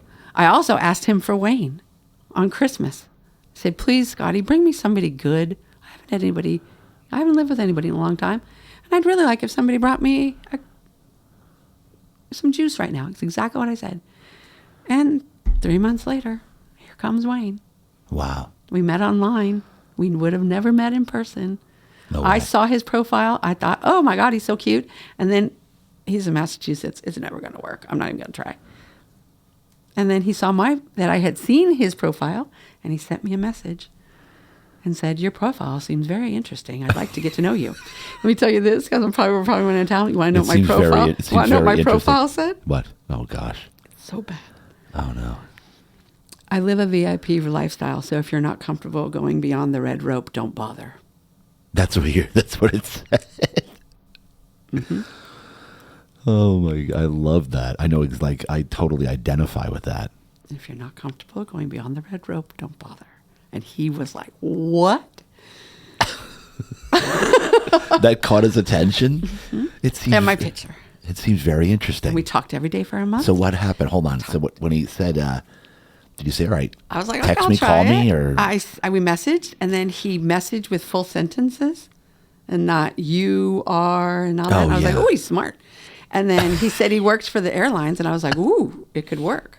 And I said, okay, I got to hear his voice, because if he's got some really crazy voice, then it's not going to work. I'm not going to be able to. Some weak voice. No, or I can't, or I just can't. So, and he was too handsome, and I didn't want to bother, I don't want to go through this. So then I said, okay, I'll hear your voice. And I gave him my phone number. And I answer the phone the same way to him every day since. I answered the phone. Hi. And he said, hi. This is Angela. This is Wayne. And I said, hi. And we talked every day on the phone. I've heard you answer like that before. Hi. And he got off the plane, and we've been together ever since. Wow. Yeah, he stayed 4 days, and our first day never ended. Wow. And he left, and I said, well, if he comes back, he comes back. I dig him. And he said, I'll be back in 2 weeks. And he called the next day, and he said, I'll be back in a week. And I said, I don't know about that. I got a grand reopening of Sidebar, Prohibition's opening. I got stuff happening at the strip club. I got this happening. I don't know if you can handle it. He goes, I can. And he handled all of it. He does. He handled it. He's the greatest. He was never jealous. Never. He was never jealous of Dorman hugging me. Nothing. Errol jumping across the bar and kissing me hugging and kissing on you. Never. He was the first and only man in my relationship life who pushed me forward and stood behind me proud. Yes. Never held me back, and never jealous, and never tried to compete. Never tried to compete with me. He's his own man. He's the first man that I ever, like, real true, knew who he was, wasn't that I had a long-term relationship with, and that I knew right away. I knew I wanted to marry him. I Totally knew right away. secure with And I had to himself. get my act together. Everyone thought that I was the one, da-da-da. Oh, no, no, no.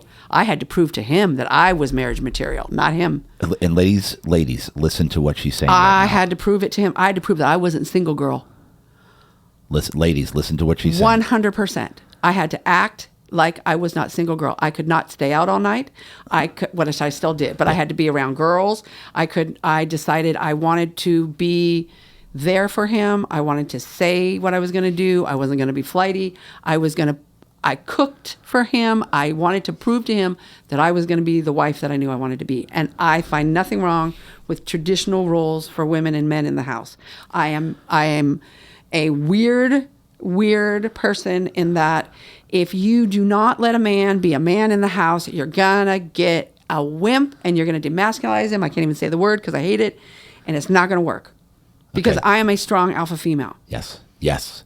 And if you run your man, you will leave him.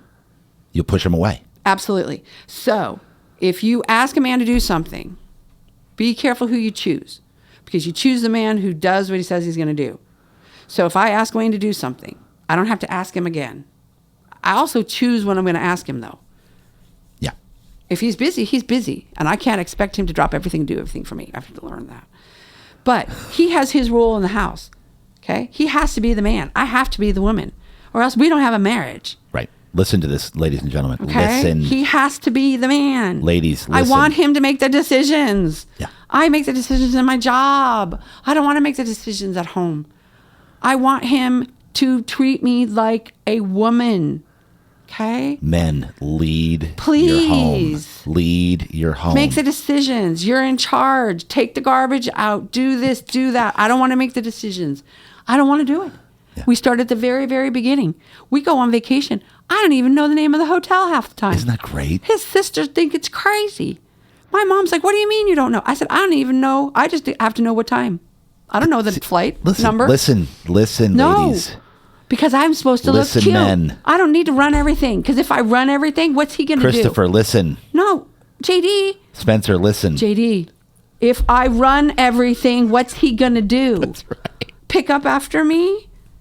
And then what? He can't. What am I going to do? He's not going to be a man anymore.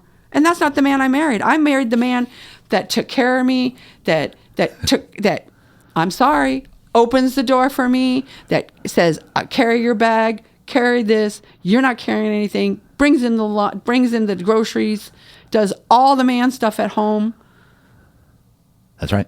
Because he's the man. And if anybody could organize all these things, you could. Yeah. The trips but you. I don't want to do it because I do that in my job. That's right. Okay. Everybody so freaks out when do it. because Rachel don't even know where we're going. Just she knows what It's time the to be best ready. thing ever. Yeah. Because Yeah. if you're controlling I'm not controlling as much anymore. But when you're quote unquote a control freak, like I'm Yeah. supposed to be, okay. I tell girls this: the best relationship you can ever have is when you go to dinner with a man and you need a lipstick and your identification. And that's it. That's it. If you got to bring your credit card, that's not the man for you. And I'm not saying because the man's supposed to pay all the time. Because we pay too. Yes. We're half and half. Wayne pays the mortgage. I pay all the bills. Okay? We got group accounts, but he has his account and I got my account too. But you got to have your roles. Yes. I can't do everything, and right. I don't expect him to do girl stuff. Right. Because we got girl stuff. I'm sorry, I was raised that way. Yeah. And I was a tomboy, but I was still a girl. Okay? And we have traditional roles. And I'm sorry. Of course, I don't think men should pay for everything. But you also shouldn't have to worry that he can't. That's right. Lipstick and ID. This is an old school thing I say to the the girls. quote of Don't sleep with a man unless you know he can afford to take you out to breakfast after. There you go. Because the only thing you got is you. And that should be the most valuable thing you have in the whole world. That's right. And if it's just breakfast, then you got a problem. Yeah. Okay? Especially if you're bringing Yeah. things to the table. Yeah. Because it'll never, and granted, if you are with a man who's coming up and he's working hard and he's in school and you're supporting him because of that, because he's doing things, absolutely. Fine. But I've been there where they say they're going to do it and then you're the work dog, and then they quit their job because they know you're going to bring the money in because you're the work girl. And then they're sitting on the sofa playing video games. And next thing you know, I'm cursing at him because he's not the man that I thought he was because I didn't pay attention at the beginning. I didn't see the signs at the beginning. Get into that real quick. Get into that. Oh, you know right away. You absolutely know right away, and you make excuses for him. Get into the red flags is what Don't date a man who hates his mom. Rule number one. Rule number one. If he hates his mother, run. Because he'll never love you. Yeah, never. My first SW hated his mother. But he told me, you were the only woman that I love. I hate all women but you. Oh, wow. Okay, rule number one. Rule number two. Rule number two. Besides lipstick and ID, that is the best. Do what you say you're going to do, and do. I mean, you got to be a man of your word. Yeah. Not just say you're not a gunna. Don't ever date a gunna. A gunna. Gonna. Yeah, I'm gonna do that. There's no do. You either try. There's no try. You either do or do not do. Right. Yoda. In the words of Yoda. Yeah. Pay attention. Bottom line is pay attention in the beginning. Pay attention. Okay. I walk on fire. You know that. Yeah. Okay. So one of the things about walking on fire is you walk on glass first before you walk on fire. Okay. And walking on glass, you take bottles and you break them and you walk across it barefoot. You don't cut your foot because little do you know, glass breaks down. So you look for the pieces that are up. Pay attention. Pay attention. Yeah. See how he treats people. Go out to dinner. How does he treat the waiter? Yep. Okay. How does he treat people who are above and below him in the social calendar? Who are serving him. Yep. Valet. Okay. How does he treat children? How does he treat older people? How's his relationship with his grandparents? How's his relationship with his family altogether? Some people have crazy families. I get it. Right. But what's his relationship with his mother? Because even if your mom is a narcissist or a horrible person or something or hurt you, whatever, if you hate your mom, you have issues deep down inside that you need to fix, and no woman's going to fix that. Okay? You're going to get the brunt of it. Because you're going to think, oh, I'm better. Of course, he hates his mom, but of course he loves me. Don't even think about it. This could be the best relationship advice we've ever heard on the podcast. Run. And if it's a guy for a girl and she hates her dad, same thing. Same thing. Because it's ingrained in you. Okay? Now, if they have problems with their siblings and their parents, there's always things that can be worked out. But it's called forgiveness. Okay? I had to forgive my dad after he died, years after he died through therapy. I had to forgive him for not being the dad I needed him to be. And the moment I forgave him, I was okay because he wasn't perfect. The moment I forgave my mom, who you love and I adore and I can't live without, but I forgave her for her not being perfect, I'm free from any anger, any pain. I forgave her because she's not perfect and I'm not perfect. And I've apologized for all the pain I caused her. And so would you say if you hadn't done that, I never would have met Wayne. You would have attracted Wayne. Never. Right? I decided I wanted a partner. I wanted a relationship. And that's how I got Wayne. Okay, because I put it out to the universe. I asked Scotty, and I said in my mind, I want a relationship. I don't want to be single anymore. I want to get married. I want what all these other people have. I don't want to be single girl anymore. I don't. I hate it. And this is big. I hate it. It's not cool. Being single sucks. And the fact that you forgave mom, forgave mom and dad, and said, I want love. So would you recommend therapy to everybody? Yes. Everybody. In the whole planet. Because you're able to talk to somebody who doesn't know you. And they give you the best advice.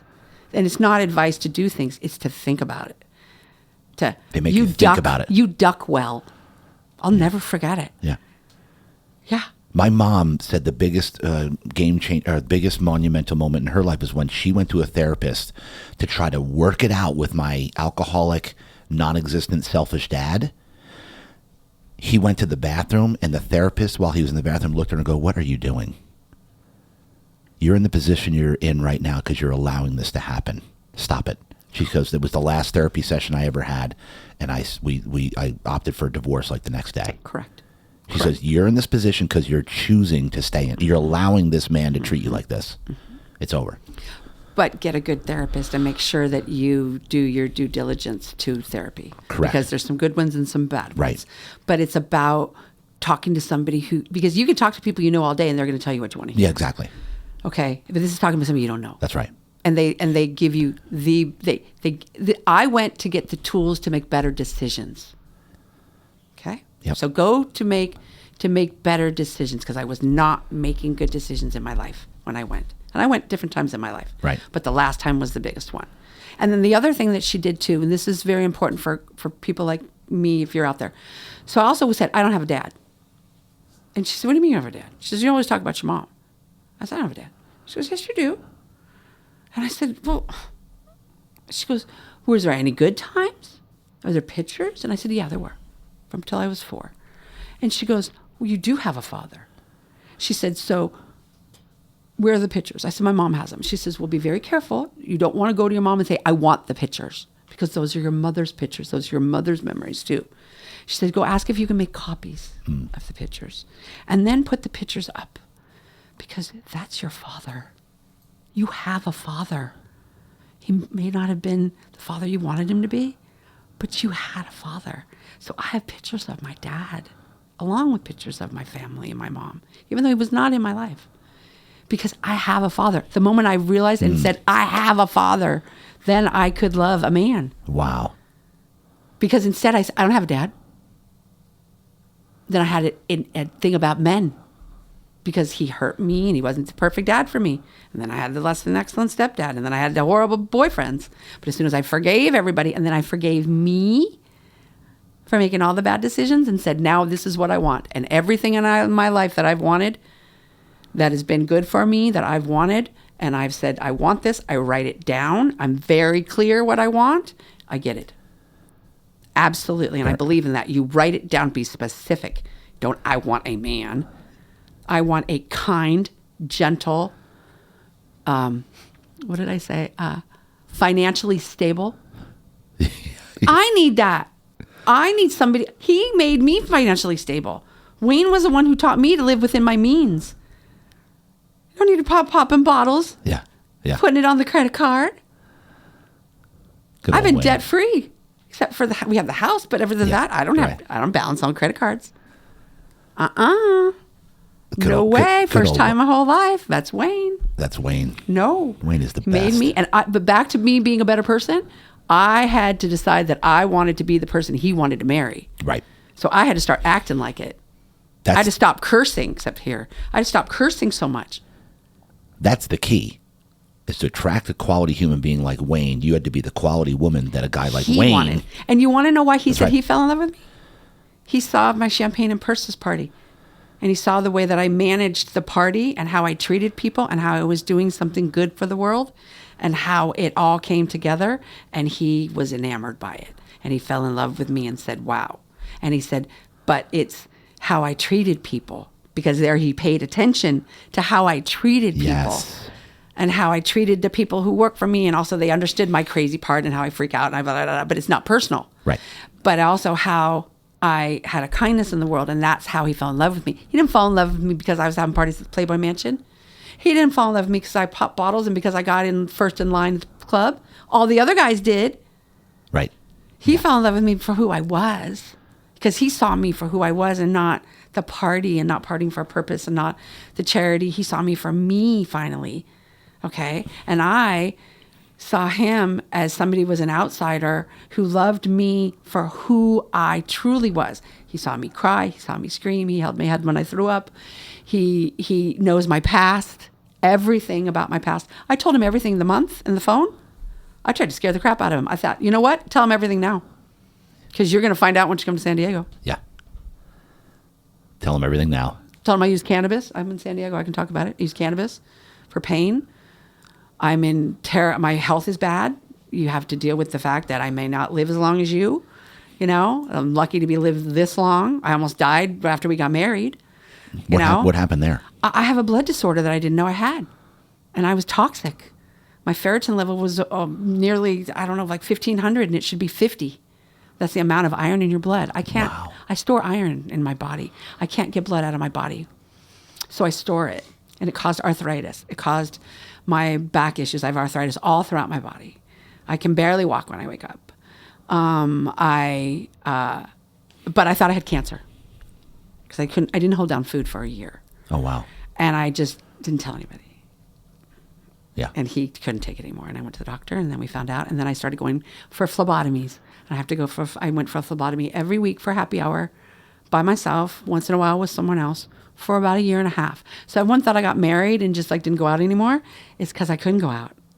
I was getting 500 cc's of blood taken out of my body, trying to get me down to 50.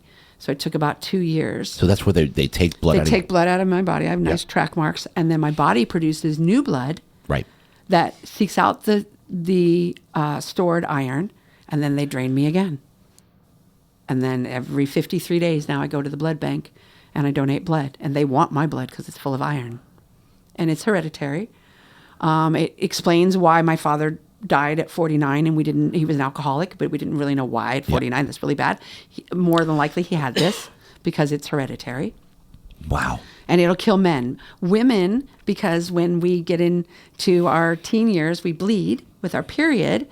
Now, understand, as a child, I was sick. I had scarlet fever. I had measles. I had chickenpox. I had a staph infection, asthma, allergies. I was sick all the time because of the iron, but they never know. And then I got my period, and I wasn't sick anymore. And they're like, oh, you grew out of everything.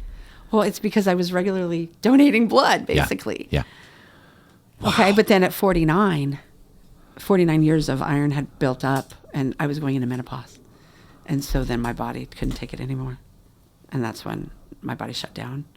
And then I had to start with the phlebotomies on a regular basis. But before that, I was very sick. Yeah, I went to bed at like 5 o'clock. No kidding. The arthritis was all through my body, and I was just ignoring it. And Wayne just was like, no, I can't. He couldn't listen to me throw up anymore. Oh, you were throwing up. I couldn't hold down food because there was so much iron in my body. And then my blood was clotting, and I was sick. And the champagne and purses party, I was sick. I was supposed to go to the doctor, and they said, you have to come to the oncologist immediately. And I said, I have a party tomorrow. I can't come. And they said, okay, come Wednesday. And at the party, I was sick. I looked fabulous. I had hair, makeup, everything.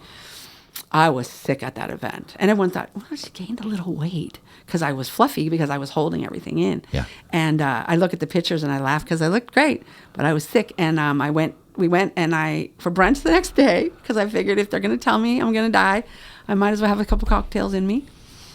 And Wayne went with me, and they said, we think you have this disorder and we're going to drain you today. We're going to start today. And we started that day, and it was my father's birthday. That day? That day. Wow. I found out I had it, and I started the draining on my dad's birthday. So that's the day that it was my father's birthday, yeah. The 29th of June. And this is over the last... This was 2015, 16. 16, okay. So we've been married 2 years. And now I control it myself. I don't even seek doctors for it because they don't know crap about my disorder. I take curcumin. I drink caffeine when I have iron in my food. And when part of the moving to Florida was because the arthritis is all through my body and I have a hard time walking and all that, but I won't be disabled, is swimming. Oh, really? So we have a pool, and I do my aquatic therapy every day. So that has helped me. When I first got there, the 3 steps out of the pool, I couldn't step out of the pool by myself. That's how bad my back and my legs are, yeah. Wow. But now I can step out of the pool by myself. That's how strong my legs have become. And then I've lost weight because I'm in the pool, I'm in the office, I'm in the pool, I'm in the office. I don't have the crazy California lifestyle anymore. I'm not going to brunch. I'm not running here. I'm not driving on the freeway. I go to the store once a week. I garden. I have a succulent garden. Wow. Those air plants, I have trees full of air plants. I have pineapples I'm growing. I have lizards, and we have rabbits, and we have squirrels. How long you been there now? It'll be a year, October 29th. And I want to go back here because you said your life changed forever. When my brother died. What do you mean by that? Because he was my best friend. And what did it change about your view on life, or? It changed everything about my view on life. I never thought I could take a vacation. And then after he died, I said, nothing matters. I can take a week off. Yeah. Everybody can just forget it. And I stopped. I literally stopped in my life. I stopped and realized everything could change in a second. Yep. And the man of our family was gone, right? So I had to take a different role in my family, right? And then I had to deal with the grief, but be there for my mom and my sister, Yeah. right? And be strong. And I still cry every day. I talk to him. He talks to me through songs. He plays songs on the radio. Oh, yeah. Are you kidding me? Oh, he plays songs on the radios all the time for me. Motivational songs. His song was Eye of the Tiger. Oh, yeah. So I'll get in the car and I'll be somewhere and I'll just put Amazon radio on and I'll put, Yacht Rock or something else on. I'll put something random or just put the local radio station. Eye of the Tiger comes on. And that's his motivation to me. He'll tell me, go, go, go. And then I also ask him to have, so the year that we gave Half the award, we have had to decide if he was going to accept the award from us. Okay? Right. It's a really big thing. So what I did was I sat and I said, please, Scotty, I summon you to take over Hugh Hefner's body for one day. I know you want it longer, but for just one day, and say yes. So I asked him to intervene and to come into my life and be with me. Like before the party on Friday when I was freaking out because it was such a big undertaking. Right. And I was to the verge of throwing up and I was shaking and I was having hot flashes. And I made the sign of the cross and I just said, Scotty, please, please help me, please help me, please help me. And I call him. And he's with my dad. And so we've scattered their ashes all over the world too. So crazy enough, we have my brother's ashes that are in a humidor. Yeah. And then my dad's ashes appears. His sixth wife. He was married 6 times. The wife's daughter calls. Okay, real quick story. After my dad died, his wife wrote this little handbook on how to live with an alcoholic and put our names in it, and my mom freaked out and stopped it. Okay. So all the stuff was left with her. Right, a what? A book? A little booklet. Yeah. A book about how to live with an alcoholic. But it had our names, about my dad. And that he's survived by Christy, Angie, and Scotty Brannon. Okay, got it. Okay. Mom stopped the book. Okay, got an attorney, stop the book. You're not putting my kid's name in this. You're not doing it. Years later, Scotty dies. Okay. Then 4th of July, my sister gets a phone call. I'm Angela Brannon. I'm not Angie Brannon anymore. Scotty Brannon is gone. There's only Christy Brannon left. Right. Okay. If you look at that book.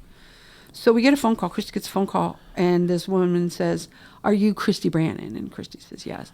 Was your father Bud Brannon? Nobody ever calls. Bud Brannon. Okay. Okay. Yeah.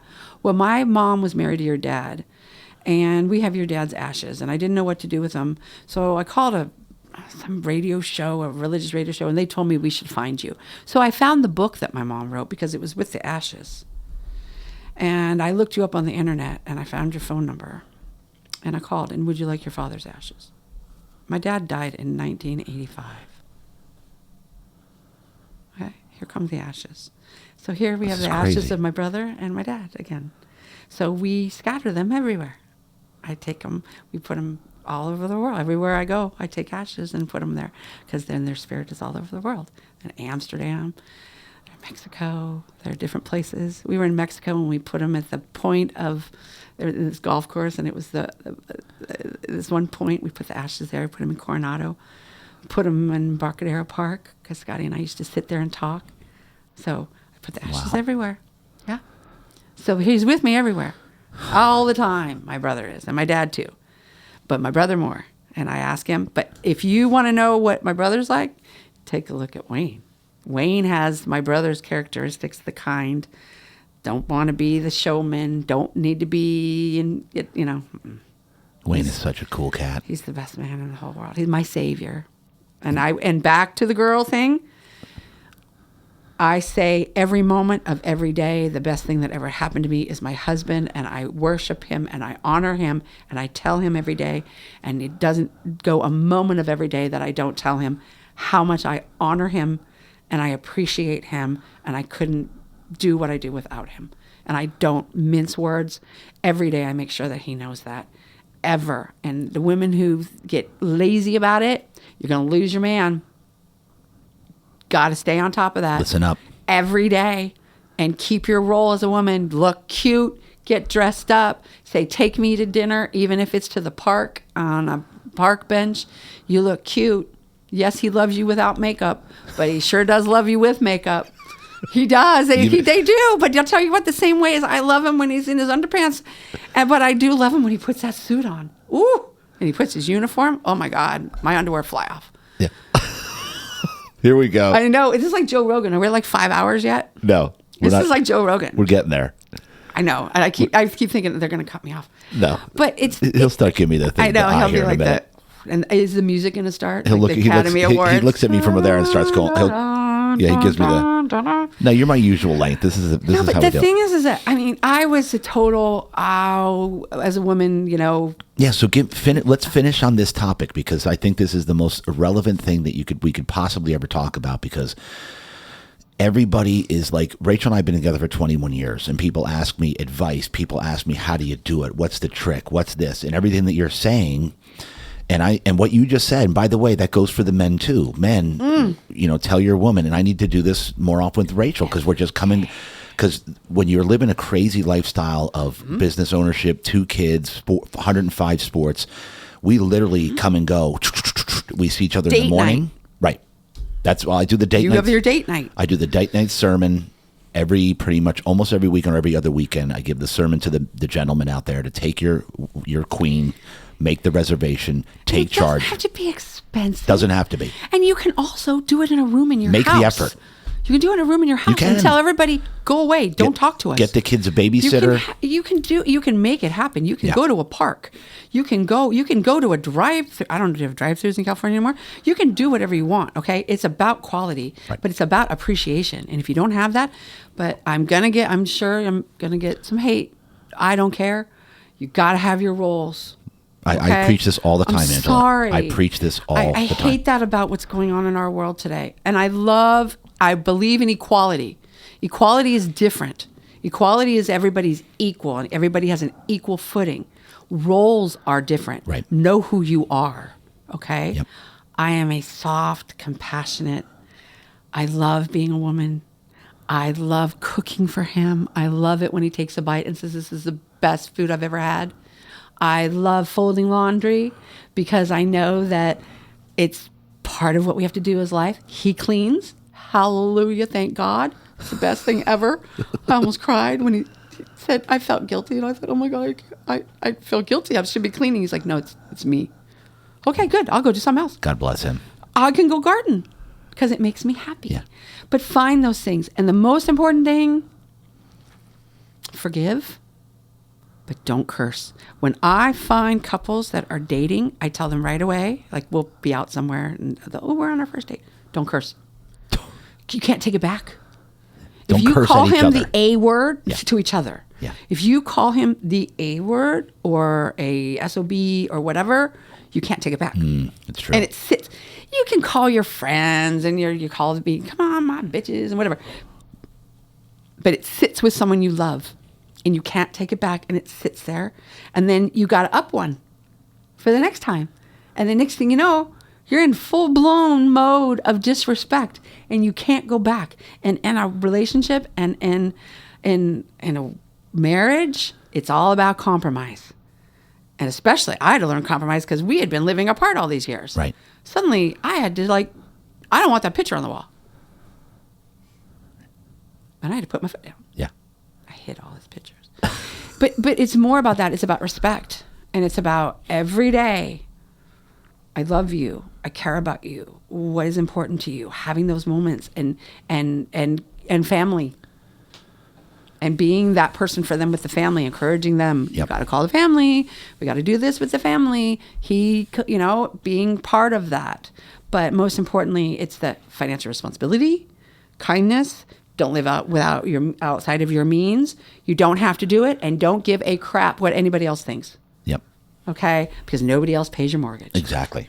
And so for those in a relationship right now that are wondering, well, they know. You know. You know. They know in their heart that this isn't the right person. Okay, here's the thing that one of the most important things that we're told. What's the difference between right and wrong? Probably an opinion.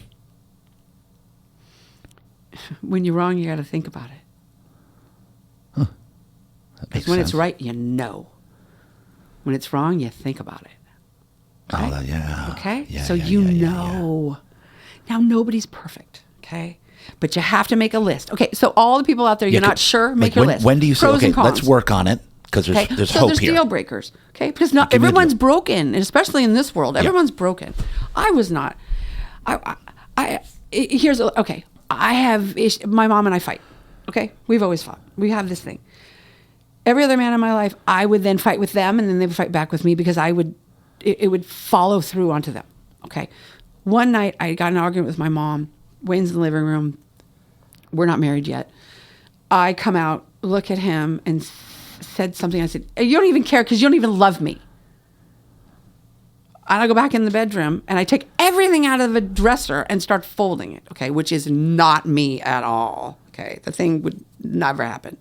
Wayne comes in, and instead of him being every other man in my life who came in that had long-term relationships, and he would come in and say, what's your effing problem? Why you got to be a B word? Da, da, da. Wayne came in, took my hands, looked at me, and said, honey, who are you talking on the phone to? And I said, my mom. He said, are you okay? Because I know something's wrong. Because he didn't think of himself. He thought of me. Okay? Yeah. So you have to be in a relationship and you have to be with someone who doesn't always think about themselves. Right. They think about you and think about you first. Okay? Wayne is a very religious man. Okay? I'm not.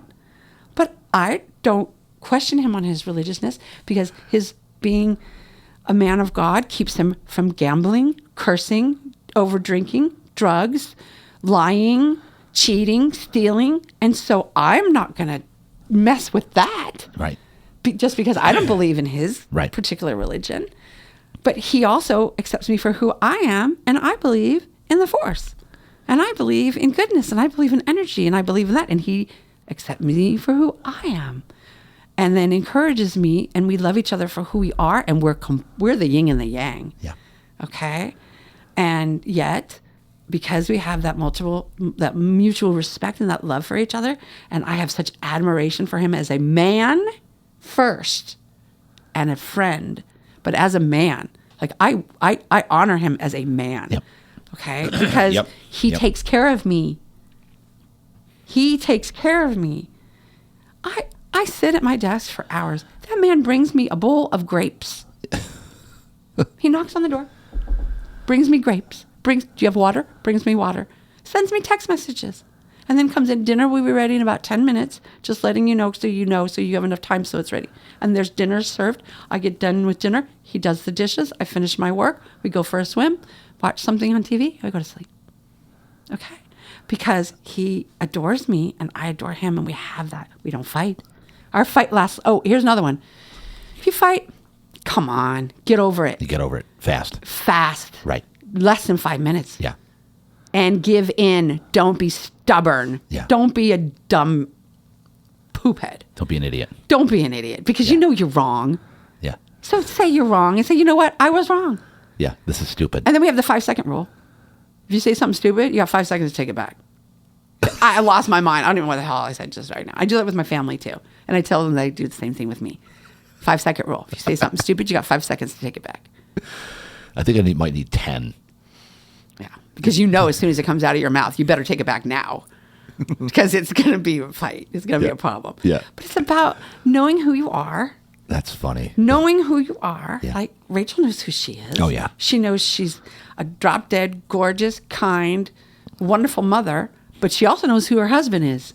Yeah. Okay? And she loves you for who you are Right. because you are the man in the family, but yet she's the woman and she takes care of shit. So it's not like you do everything. You don't run everything. Right.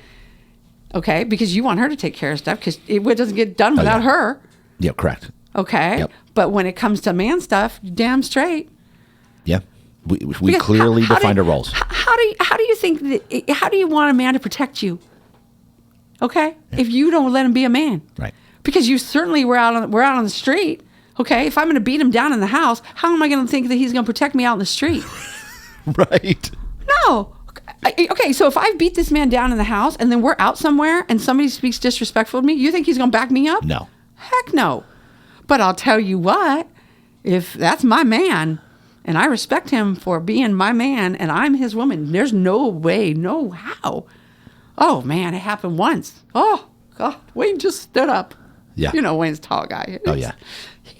This man said something to me and Wayne stood up. Yeah. And I smiled. Let him have it. No, he just didn't say anything. He didn't say a word. He just stood up and stood right next to me. And I went like this. I love that. I didn't say anything. I said, are you done now? You can go.